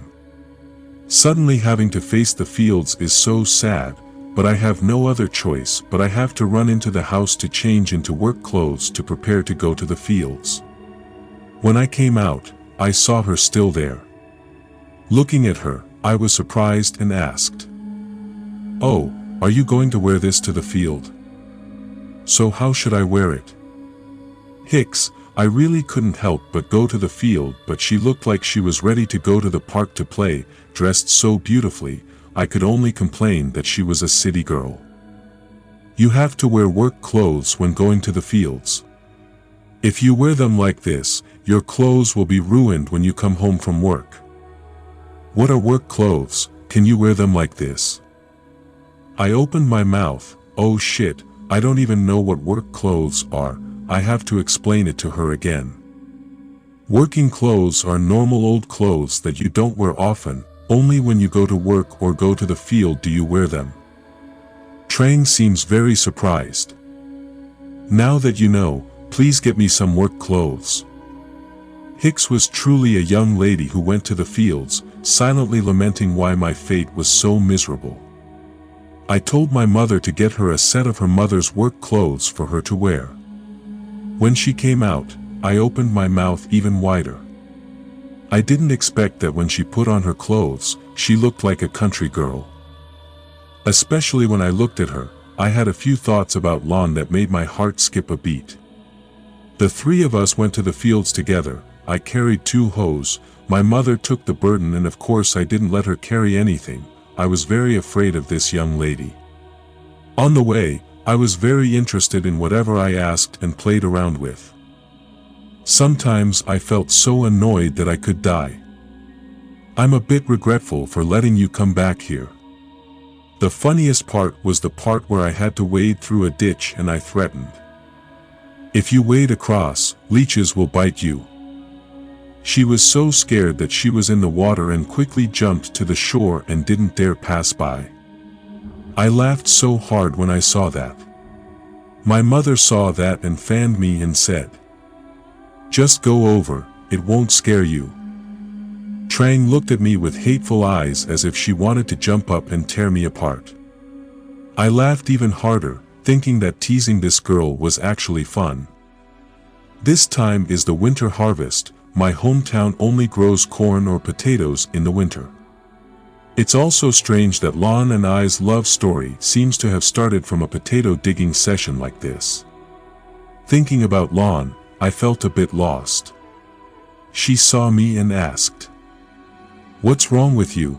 Why are you suddenly standing there blankly?" "Nothing."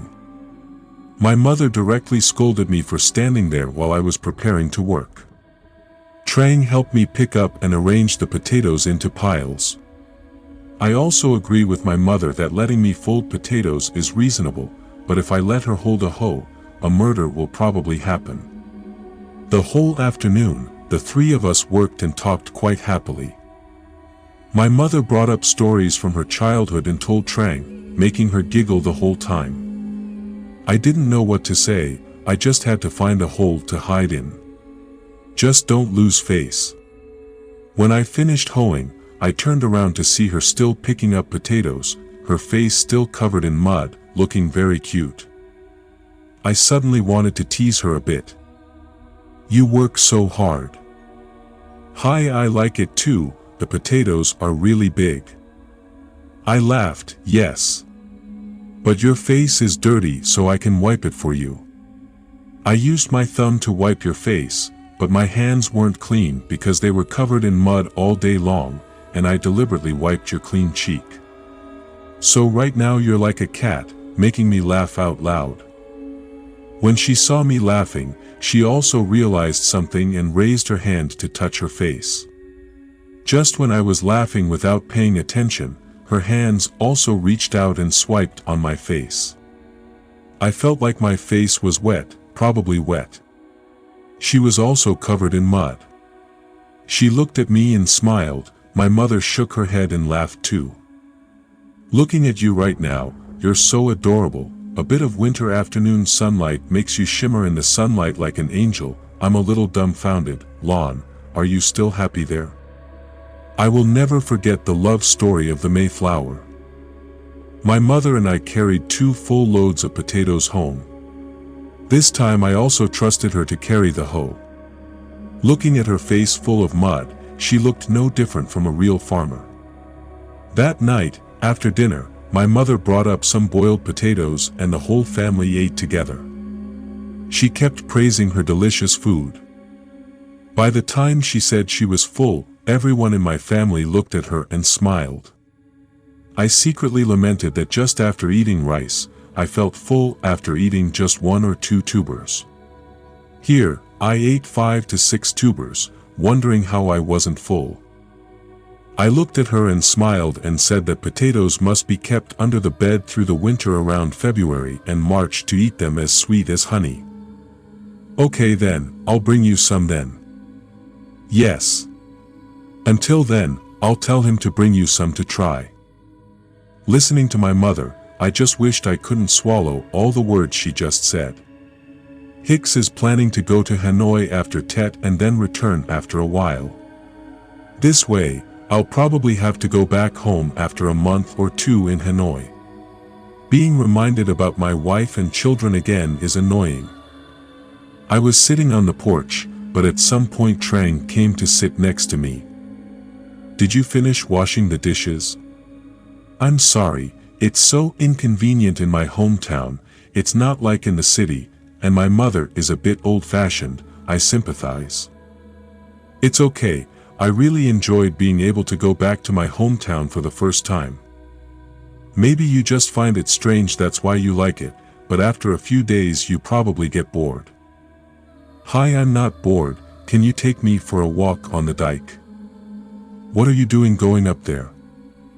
I remember in the story you wrote on VOZ, there was a part where you gave a flower ring to Lon. I also want to go there once. It's been a long time since I've been up the dike alone. I'm afraid that every time I go up, I'll see people missing people. I intended not to go up, but looking at Trang's expectant eyes, I couldn't bear to refuse. Let's go for a walk and then go home. Trang jumped up happily. Let's go then. Yes. The night scene in the countryside is really peaceful, but now walking on the village dike I really don't feel peaceful at all. All the memories of you are like sudden winds rushing back, making my heart ache. It was a beautiful love, but now walking beside me is not you but another girl, but only at times like these can I face the fact that you have left me forever. Seeing my blank expression, Trang said. Are you sad? I'm sorry. Nothing, everything is over, sit here and rest for a bit. Trang and I sat on a patch of grass on the dike slope. Trang picked up a May grass plant, held it in her hand, brought it in front of her, looked at it intently and said, "The grass is beautiful and has strong vitality. She's probably somewhere far away watching you, so don't be sad anymore. I suddenly hummed the song. Autumn still searches for the grass, leaving the words of love as fragile as smoke. When it's gone, it still quietly carries a sadness. When it's gone, it still quietly carries a sadness. The rest of autumn looks for the lucky wind, at the far end of the horizon. Listening to Trang's singing, my heart felt like it was bleeding. I don't know why at that moment I leaned on Trang's shoulder with tears falling and said, "I miss Lon so much." Trang was a bit surprised and said, "It's all over, bro." I sobered up a bit and said sorry. It's embarrassing for a boy to lean on a girl's shoulder and cry. Hi. What about boys and girls? Everyone has times of pain and loss. At that time, there's no difference between boys and girls. I'm also happy when you're sad. I can be by your side. Thank you for being by my side and encouraging me. I must admit that Trang is also a good girl. Looking at the plant swaying in the wind, my heart once again ached, but at the same time I told myself that Lon and I's love story had truly ended. At this moment, my heart was stunned by the page's words. "I like you, I've liked you for a long time, ever since I read the story you wrote, met you, and heard Lon talk about you, I've liked you." Hearing what Trang said made me emotional. How could I not understand her feelings, from the moment she called me to her house that night, and now she had returned to my hometown for several days. If I didn't know her feelings for me, maybe I'm an idiot. I also like the page, but my heart is too stubborn to always think of Lon, so I don't admit the love for the page in my heart. But tonight the knot was undone and I ignored your feelings for me. I'm probably the stupidest guy in the world. Thinking so, I said, "Yes. I also have feelings for you, it's just that sometimes I can't forget Lon." "Hi. I will wait." Looking at Trang's lovely smile, I held Trang's hand tightly and said, "I will try, thank you very much." Then suddenly I kissed her cheek lightly. Trang blushed and held my hand tightly. "I won't let go of your hand." After speaking, she leaned her head on my shoulder, making me emotional, and said, "I will too, I will protect you all my life." I held her tightly until I left. On the way home, Trang suddenly pulled my hand. "Dear, it seems like there is someone over there." I was startled and looked in the direction Trang was pointing. I saw a dark shadow rushing into the house that Trang was pointing at. What's even more scary is that that house is Mr. Hung's house, Miss Yen's father. This house I know has been locked for a long time, no one comes in or out. I quickly told Trang, "Let's go home and leave them alone." Trang seemed scared and pressed close to me as we walked home. When I got home, I told Trang to go sleep with her mother first, so I went to a friend's house for a bit and then returned, but the truth was that I was very curious about who the shadow that jumped into the hero's house was, so I curiously turned back to find out a bit. Mr. Hung's old house was built by Twee's father and had a small fence on the outside, but the inside was only slightly renovated as if it was just a place of worship, but clearly I had never seen it before. Twee rarely comes home, and according to what my grandfather said, Mr. Hung's son rarely comes back. This house is no different from an abandoned house. Only on New Year's Day do family members come to clean up a bit. Although I was a little afraid that if I met some drug addicts, it would be very difficult, but my intuition told me something was going on, so I took the plunge and jumped in. Enter through the fence. I gently approached the door of the house and stood in a corner, listening for movement. I clearly heard footsteps walking in there. My heart was pounding, sweat unexpectedly poured down my spine like rain. At night, if someone came in here to do something, I stood close to the wall and didn't dare breathe anymore. but I could clearly see the light of a flashlight flickering back and forth through the door. Perhaps that person was I was looking for something. Then occasionally I heard a clicking sound like someone's hand was tapping on something, sending chills down my spine. While I was thinking about what the other person was looking for, my phone rang, startling me, and I quickly turned it off. The other person seemed startled as well, quickly turned his flashlight towards the door and shouted, "Who?" But I wasn't stupid enough to stay. After turning off the phone, I quickly ran to the wall, climbed over it, and ran straight home. When I got home, I was out of breath. Seeing me like that, Trang asked him where he was going, running away like a ghost. "I can't tell you the truth, I can only lie." "You were driven by a dog." She looked at me and laughed hard. That whole night I couldn't sleep, questions kept popping up in my head. Who is in there, and what is that person looking for? That night I dreamed that dream again. I didn't understand why in the dream Ms. Yen gave me the red heart that was still beating, but every time I saw that bloody heart, my whole body felt sick.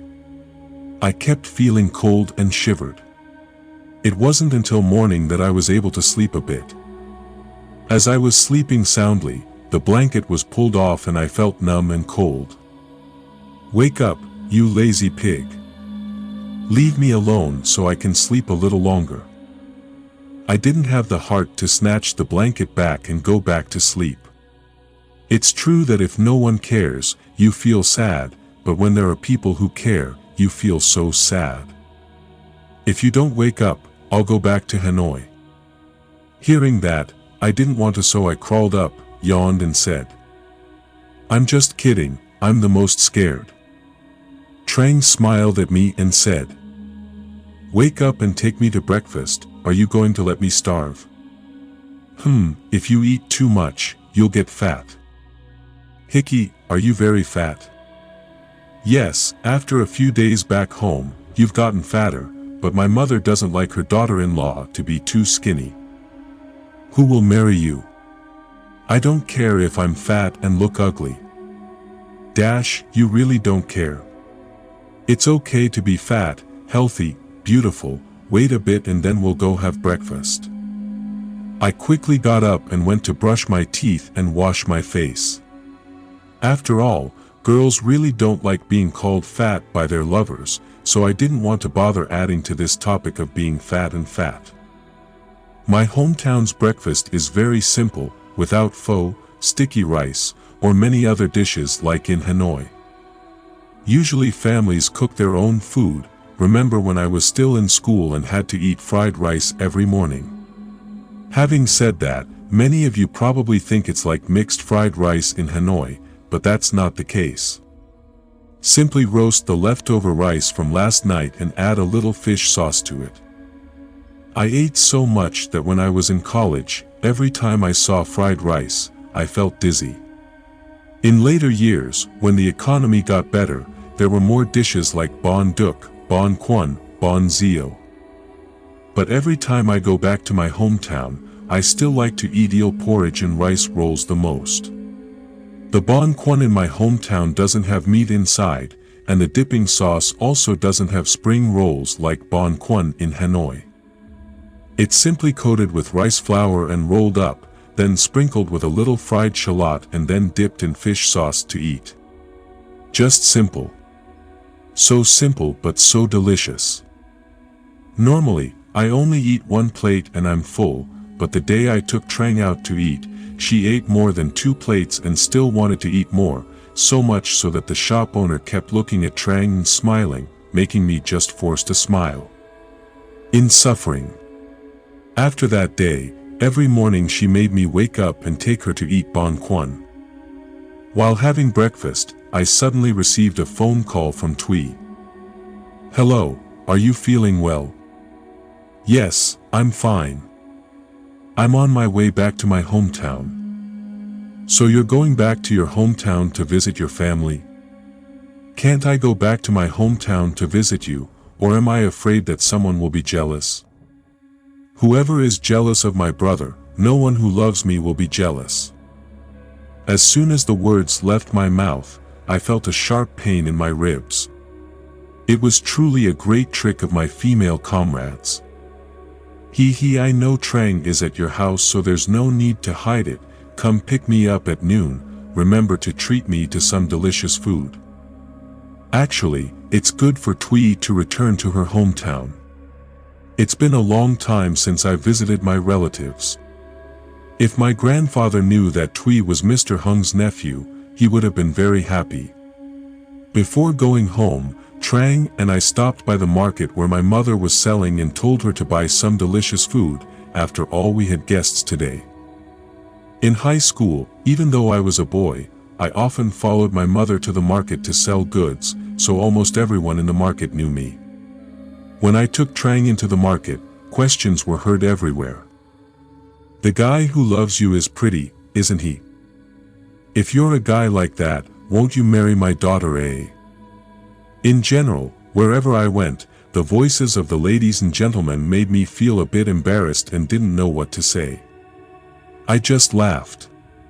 As for Trang, her face was already red from embarrassment. Moreover, my mother also said to the sales ladies next to her, "That's my future daughter-in-law," making the page even more embarrassed. After telling my mother, Trang and I quickly left the market and went home. That afternoon, my mother and her husband, Trang Kim Phuc, cooked many delicious dishes for the whole family to eat. Perhaps my mother became more and more satisfied with this future daughter-in-law. After eating, Trang and Twee went to my grandparents' house to visit. The first time I saw Twee, my grandfather also seemed surprised. Twee's food looked so much like Miss Yen. That afternoon, he told us many old stories surrounding Miss Yen's death.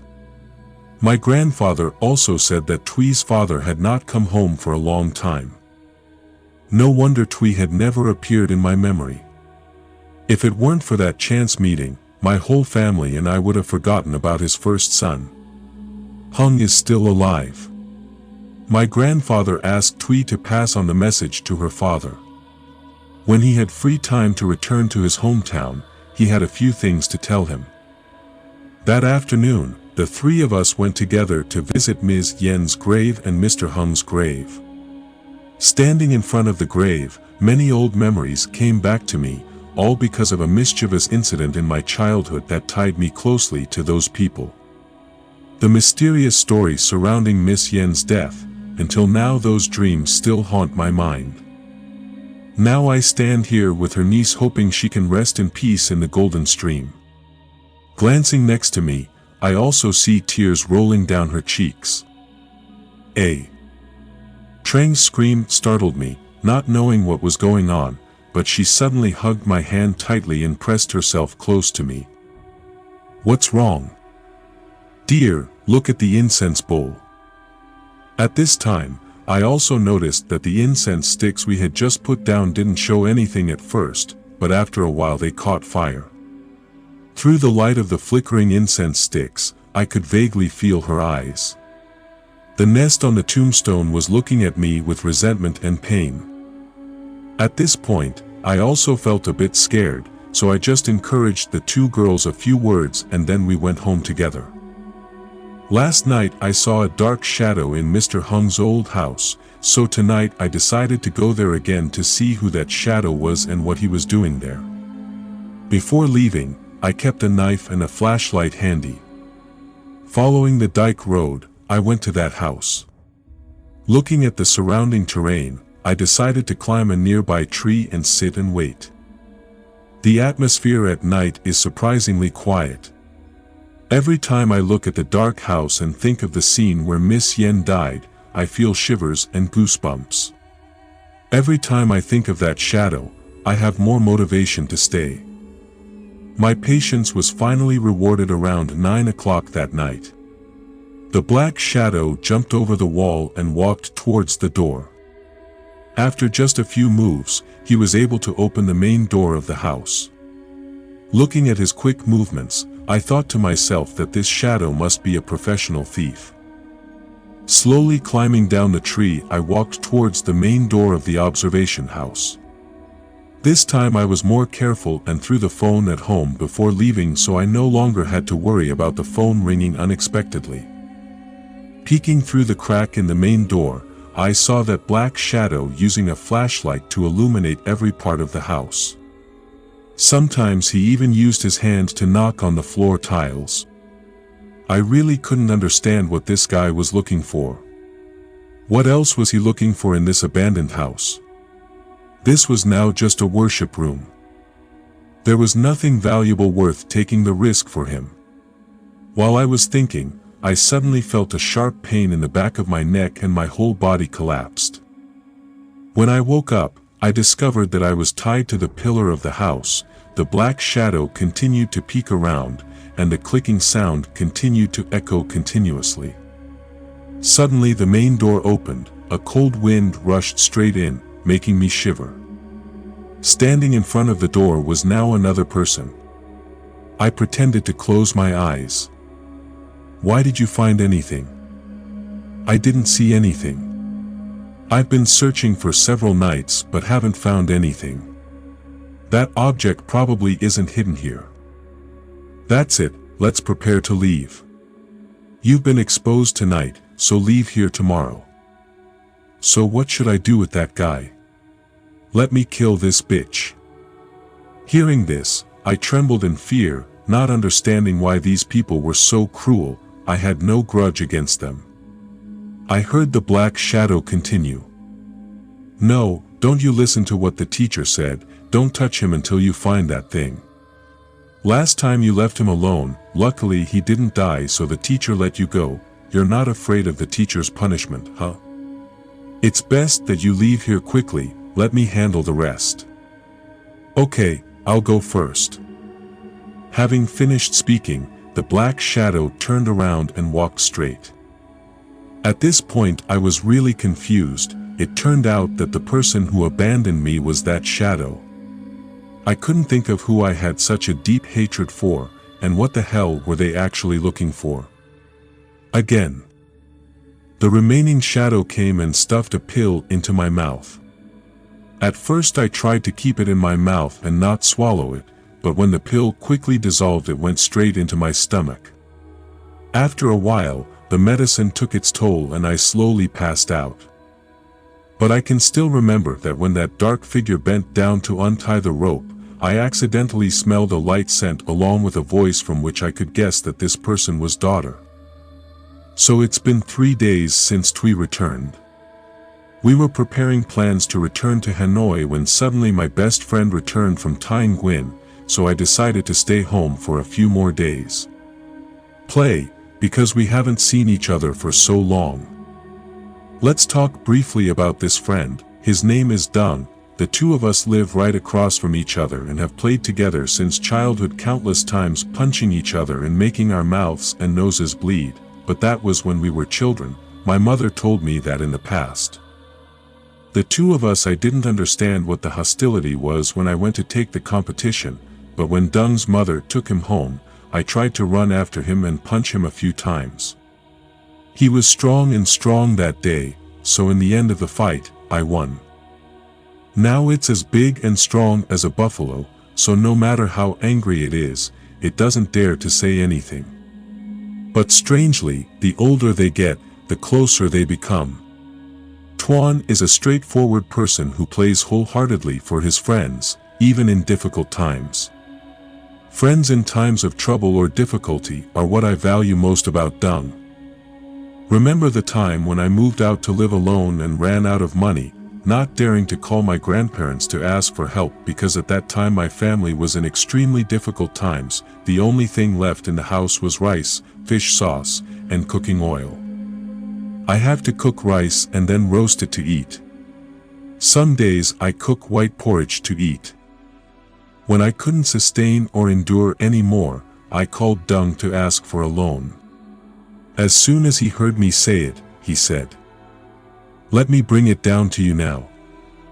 So that night, Dung took a bus from Thanh Nguyen to Hanoi.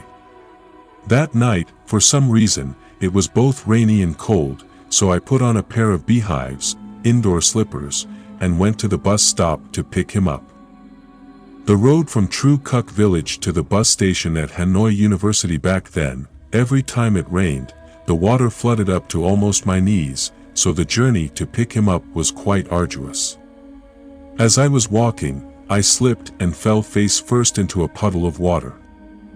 I was completely wet and my black honeycomb sandals broke. Now that I think about it, I feel indescribably humiliated. When I saw me, my body was as wet as a mouse's feet. Then I walked out barefoot to greet him. He looked at me and shook his head in disappointment. "You look miserable. Destiny has turned sour." While walking, I fell and broke my sandals. "Just stay and eat, take me to my room to stay one night and then I'll come back tomorrow." "Yes, my house is all the way in there, so just try to wait a little." Damn, Hanoi is so full of water that it's filled to the brim with water. Haven't you heard the phrase "haloi, dog"? I'm scared now. When he got back to my room, it was around 9 o'clock. He pulled out 4 100K coins from his pocket and said, "I only have 400K left, you take 300K so I can take the car home tomorrow for 100K. If I take 300, what will you spend it with when you go back to work? Take it, if I go back there, if I don't have enough money, I'll be able to eat because you're here. If you run out of money, if you want to eat, who will give you the debt?" To be honest, hearing him say that almost brought tears to my eyes. To me at that time, it was only 300K, but it was worth billions. Those are coins that I will never forget in my whole life. He's just a worker, but I'm always proud to have a friend like that. That night, the two boys ate instant noodles and then lay down and talked about their childhood until late. When I graduated from school, I had better conditions to work, so I always invited him to Hanoi and the two of them went around bars and pubs to make up for those difficult times. When he called to say he was on his way back to my hometown, I told myself to at least stay home and have a drink with him before going anywhere. That night I was the one who went to pick him up. When I saw him getting out of the car, I didn't recognize him. I hadn't seen him for a few months, but he was much fatter and bigger. Even though he works as a welder, he's not dark at all. In general, his appearance is quite white and handsome. He lives in an industrial area, so girls just line up to follow him. She changes lovers like she changes clothes, to the point that I never bother to ask which girl she's in love with now, because every time I ask, she says someone else. I'm a person who rarely speaks profanity, but when I saw two guys talking, the first sentence and the next sentence were full of profanity, so if any girls hear it, please understand. The dog has been waiting for me for a long time. Yeah, I've been waiting for 30 minutes. Moms with cars like me, going to Nguyen to come here took all day. Yeah, but you eat so much that you're getting fatter and fatter like a pig. Damn, you should try drinking beer every day to see if you'll get fat. Why don't you drink so much? Come over to my house for a drink tomorrow. You can only do what spoils me. Don't come over like that. Let's go home and live out today. On the way home, the two of us talked quite a bit. He was on vacation for 4 days, so we canceled our drinking plans and decided to go on a trip. After discussing a bit, we decided to go to the 9-story waterfall about 40 kilometers west of our house, but that's tomorrow's story. Now we have to take this bad guy home first. Let's talk a little more about this 9-story waterfall. We've been there once before, in 11th grade. Me, Dung and a group of friends at that time went to celebrate Tet. The whole group decided to go up to that waterfall to play because a friend in the group whose aunt's house was up there had gone up there to visit and said the view up there was super beautiful. We all excitedly on the morning of the 3rd day of the Lunar New Year. I picked up my bike and started the journey. At first, they thought there was no point in riding a bike for 40 kilometers. They were so excited that they could go even 60 kilometers. But the more I walked, the more frustrated I became because it was too far. When I asked my friend, he always told me that he was almost there, so we all bent our butts and kicked. When we reached the riverbank with beautiful scenery, we all invited each other to stop and play and rest a bit.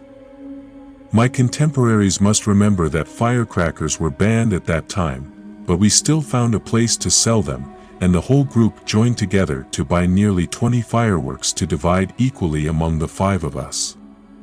For some reason, Dung lit a firecracker and threw a pile of buffalo shit near where we stood, causing everyone to run away. But fortunately, when the firecracker was thrown at it, it was sprayed and everyone had the opportunity to gloat and insult Dung, causing him to say, "Why did you spray that shit?" After saying that, he took a firecracker and stuck it straight into the pile of buffalo shit, then let the head of the people burning the hut out. He took a lighter and lit it and ran quickly. The whole group was giggling and waiting for the firecracker explode. But something no one expected to happen. Right when the firecracker was about to explode, out of nowhere, a guy mixed with a girl passed by, and before the whole group could shout anything, the 2 girls were covered in scandal, shirt and face. At this moment, Dung ran out with a pale face. "Sorry, it's just bad luck, it wasn't intentional." "You mother, sorry." Before he could finish speaking, he punched Dung and blood poured out of his mouth and nose. At this point, everyone knew they were wrong but still jumped out and beat the other guy up. "If you motherfuckers are good, you should stand there." After saying that, he took the bike to pass the girl and went straight. Why did he stop there? The whole group quickly cycled as if flying to his friend's aunt's house. When we got there, my friend welcomed me very enthusiastically, telling me to come inside to prepare dinner because the whole group of cyclists were tired and hungry. The whole group was preparing to sit down to eat when they heard their friend's voice outside the gate. "Where are you coming back at this hour? There's a guy coming to visit, but why do your clothes smell so bad?"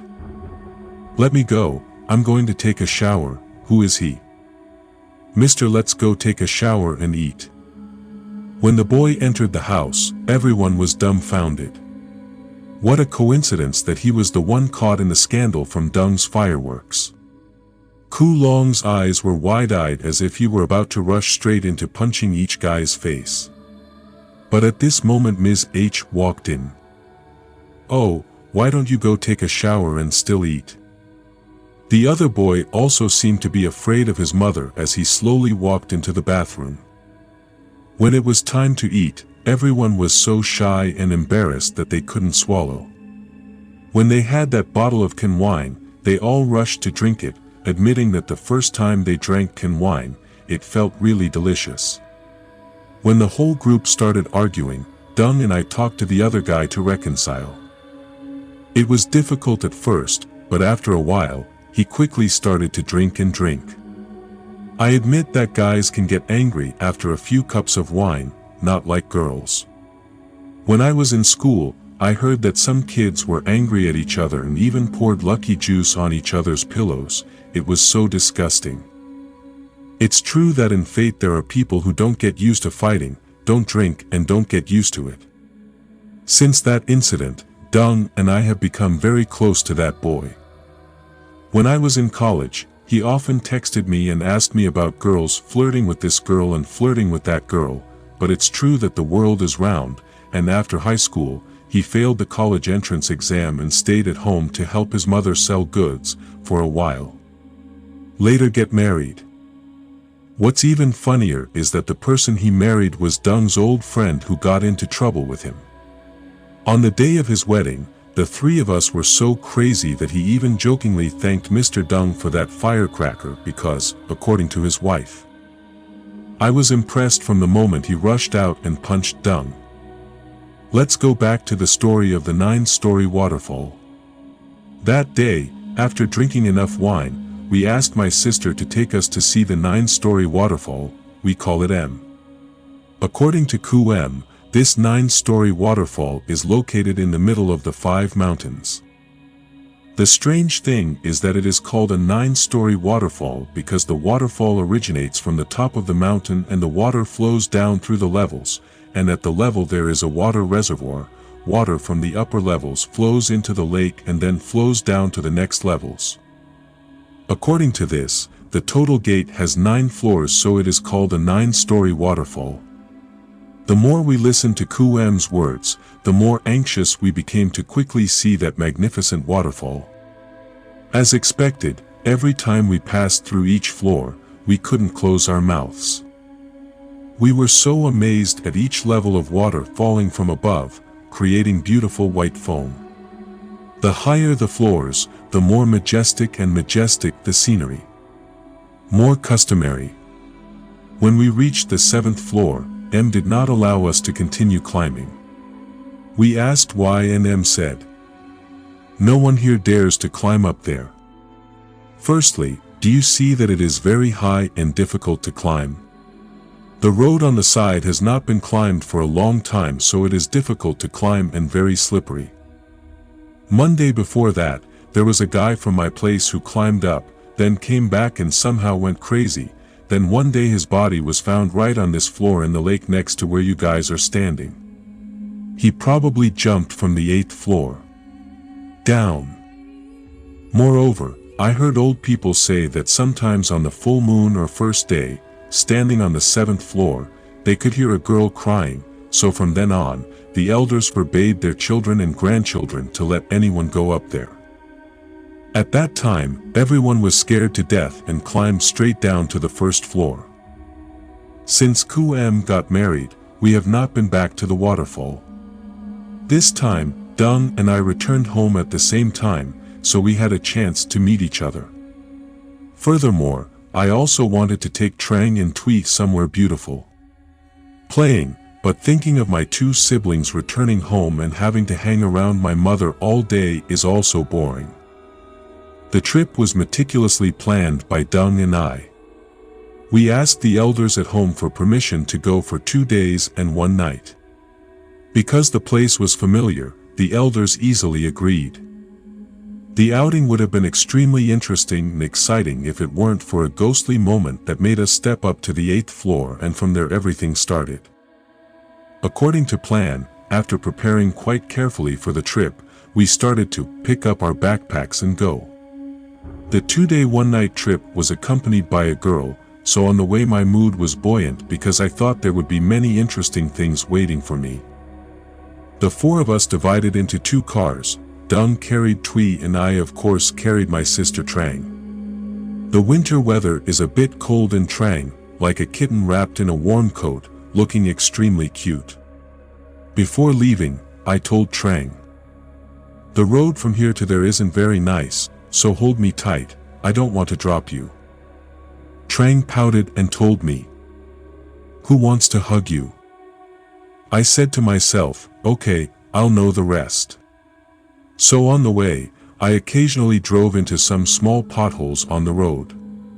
After a few times like that, without saying anything, she started hugging me tightly. Even though I know it's a bit not very bright and honest, the feeling of driving on the road in winter with a bear hugging behind me is really happy. After more than 2 hours of driving, we finally arrived at M's house. When he saw me, M jumped out and hugged me like 2 people who had been in love for a long time since meeting each other, making Trang keep rolling her eyes at me. M is still so childish, and Ms. H has aged a bit, but she always looks happy and cheerful. The only thing is when M's wife took out the baby and said, "Hello, my child." When I was only 20 years old, suddenly being called uncle felt quite awkward, and suddenly I wanted to get married. Just like last time, this time we were also given a sumptuous treat by Mr. M, and of course we couldn't miss our favorite dish of wine. After a while, if we can't drink it, we feel great when we drink it again. When I woke up, I saw that my body was full of oil and wind. Trang looked at me and frowned and said, "What did you drink that made you drink so much?" "It's been a while since we last met, so we drank a bit too much. Even though you're so gentle, it's so obvious that you're drinking alcohol. How can you climb a waterfall if you're this drunk?" I looked at the clock and it was already past 3 o'clock in the afternoon. I was afraid I'd be a little late coming back. But tomorrow we plan to go to the temple again, so if we don't go to the waterfall today, we won't be able to go tomorrow. Thinking I was shaking Dung to see if he was alive or dead, he immediately opened his eyes and asked, "What is it? Do you want to go up to the waterfall to play? Just knock it out. This dog wakes up quickly." So we started going to the waterfall. I wanted to wake up him to go, but he looked too sound asleep, so I stopped. Before leaving, Miss H also told us not to climb to the 8th floor. From M's house, it only takes about 20 minutes to walk to the waterfall. We walked and chatted a bit until we arrived. I've been here once, but when I look back at the scenery here, I can't help but say, so beautiful, which is also the common sentiment of all 4 children. In winter, the lake's water levels are clear, and on the way up to each level, there are gradually larger sized rocks leading one after another to the higher level. However, to climb up, I had to jump from another rock. There were places where I could still hold my hand on a higher rock to get up. Every time I reached a slightly higher place, I grabbed the page's hand and pulled it up. One time on the low stone steps, I pulled her a little lightly, so as soon as she reached the top, she almost fell backwards. Luckily, at that time, I reacted quickly and wrapped my arms around her waist, so her whole body was lying in my arms. Dung saw it and said, "I hate how emotional you are." Made her face red. Having to drag her was not as tiring as stopping at different floors to take pictures of the 2 girls. To this day, I don't understand why girls like taking pictures so much. Every floor shows at least a few dozen styles before moving on, so by the time we reached the 7th floor, it was almost 5 p.m. Up on the 7th floor, the other 2 girls were still engrossed in taking pictures of me and Dung, walking around me looking for some beautiful stones as souvenirs. Suddenly Dung told me, "Hey, let's go play on the 8th floor. I'm curious to see what it's like up there." "Don't you remember Ms. H said not to climb up there? Are you scared? Now I know how cowardly you are." Hearing that guy say that, I don't understand why I got so heroic that I cursed him. If you're afraid of a creeper, just climb. Climbing from the 7th floor to the 8th floor is obviously much more difficult. The rocks are higher, some have moss so it's quite slippery. One time I couldn't hold on for a bit and almost fell. I was about to give up going down, but looking up, I still saw the bad guy Dung climbing, so I enthusiastically continued climbing. Halfway through the climb, I remembered that I hadn't told Trang and Tui that we were going upstairs, afraid that after masturbating, they wouldn't see us and we'd cry. Thinking so, I turned my head down and shouted loudly, "Hey Trang, Tui."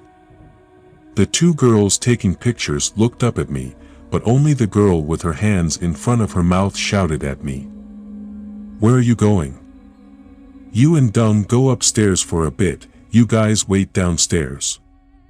Trang shouted, "Let us go with you. It's very difficult to climb up here, you 2 should wait below." "Yes, please climb carefully." "I know." I shouted one last time and continued climbing. The bad guy didn't wait for me but climbed quickly. When I got there, I saw it standing facing the waterfall. At that time, I thought this guy was probably peeing standing up. He has this sick hobby of going to a beautiful place, or the first time he comes, he has to pee there. I remember one time after going to the beach I asked him, "How do you feel here?" It does not hesitate to say, Beautiful, just peed here a while ago. At that time, I was with a group of friends, including my daughter, and suddenly felt embarrassed while her face was as blank as butter. I ignored that stupid guy and went back to the lake to look at the scenery up here. I thought that the higher I went, the reservoir of each waterfall got smaller, but the lake on this level was much bigger than the lakes on the lower level. The lake water was clear. Clear, but you can't see the bottom, which is quite strange because usually the underwater waterfalls in the lake are not very deep. You can easily see the pebbles at the bottom. But I couldn't see the bottom anywhere. In my heart I wondered how deep this lake was. For some reason, I suddenly remembered them telling me that someone had died here at this lake, and I suddenly felt terrible. I quickly turned away from this lake. But as soon as I turned around, I was startled and didn't understand when Dumb was standing right behind me. I was so frustrated that I cursed him. "Your mother," startled me. Normally, when he heard me cursing like that, he would turn around and insult me, but this time he still stood there motionless. I started to tremble a bit and called out, "Dung." It was still motionless. Looking closer, I saw that its eyes were wide open, which scared me to death. I knew something was wrong, so I shook his shoulders with both hands and called out, "Dung dung." Suddenly he used all his strength to squeeze my body so I couldn't struggle. What's more terrifying is that it lifted my whole body up like it was a rootless banana tree, so it carried me to the lake right next to the waterfall flowing down from the 9th floor and then suddenly jumped into the lake. When I entered the water, I somehow felt freed from Dung's hands. I tried to use all my strength to push the water up, but right below, a hand grabbed my leg and pulled it deeper. I used all my strength to throw it, but the other hand was too strong. I couldn't. At this moment, I thought to myself that I must die here. There are still so many things I haven't done yet. Perhaps you are waiting to welcome me. When I was pulled down a little more, I suddenly encountered a whirlpool. It sucked both me and Dung in. I started to faint from lack of oxygen. At this time, I closed my eyes and let my fate go. Suddenly I seen Land's shadow right in front of my eyes smiling at me. I tried my best to follow the current and swim towards her, but the more I swam, the farther I got, and then I was finally able to hold her in my arms after so many days of separation. But then, she suddenly slowly disappeared. I raised my eyes to look at that same smile, the smile that drove me crazy for a while. Land's shadow disappeared. I suddenly woke up like in the middle of a dream and realized my current situation. I don't know where I am anymore, but I'm definitely still in the water, but that whirlpool is now gone. It stopped flowing. Thinking so, I tried to use the last bit of my strength to push upwards. When I emerged from the water, all I saw was black. In the end, I asked myself where I was but couldn't come up with an answer. But anyway, it's good that I can breathe now. After taking a few breaths, I regained some composure. The warm jacket, life jacket style, I was wearing was now starting to soak in water, so it was quite heavy, so I took it off and tied it around my waist, but before I could rest at all, my goosebumps started because I suddenly heard it. Hoo-hoo-hoo, but it's clearly a girl's voice. Hearing this cry in the already cold water made my whole body tremble.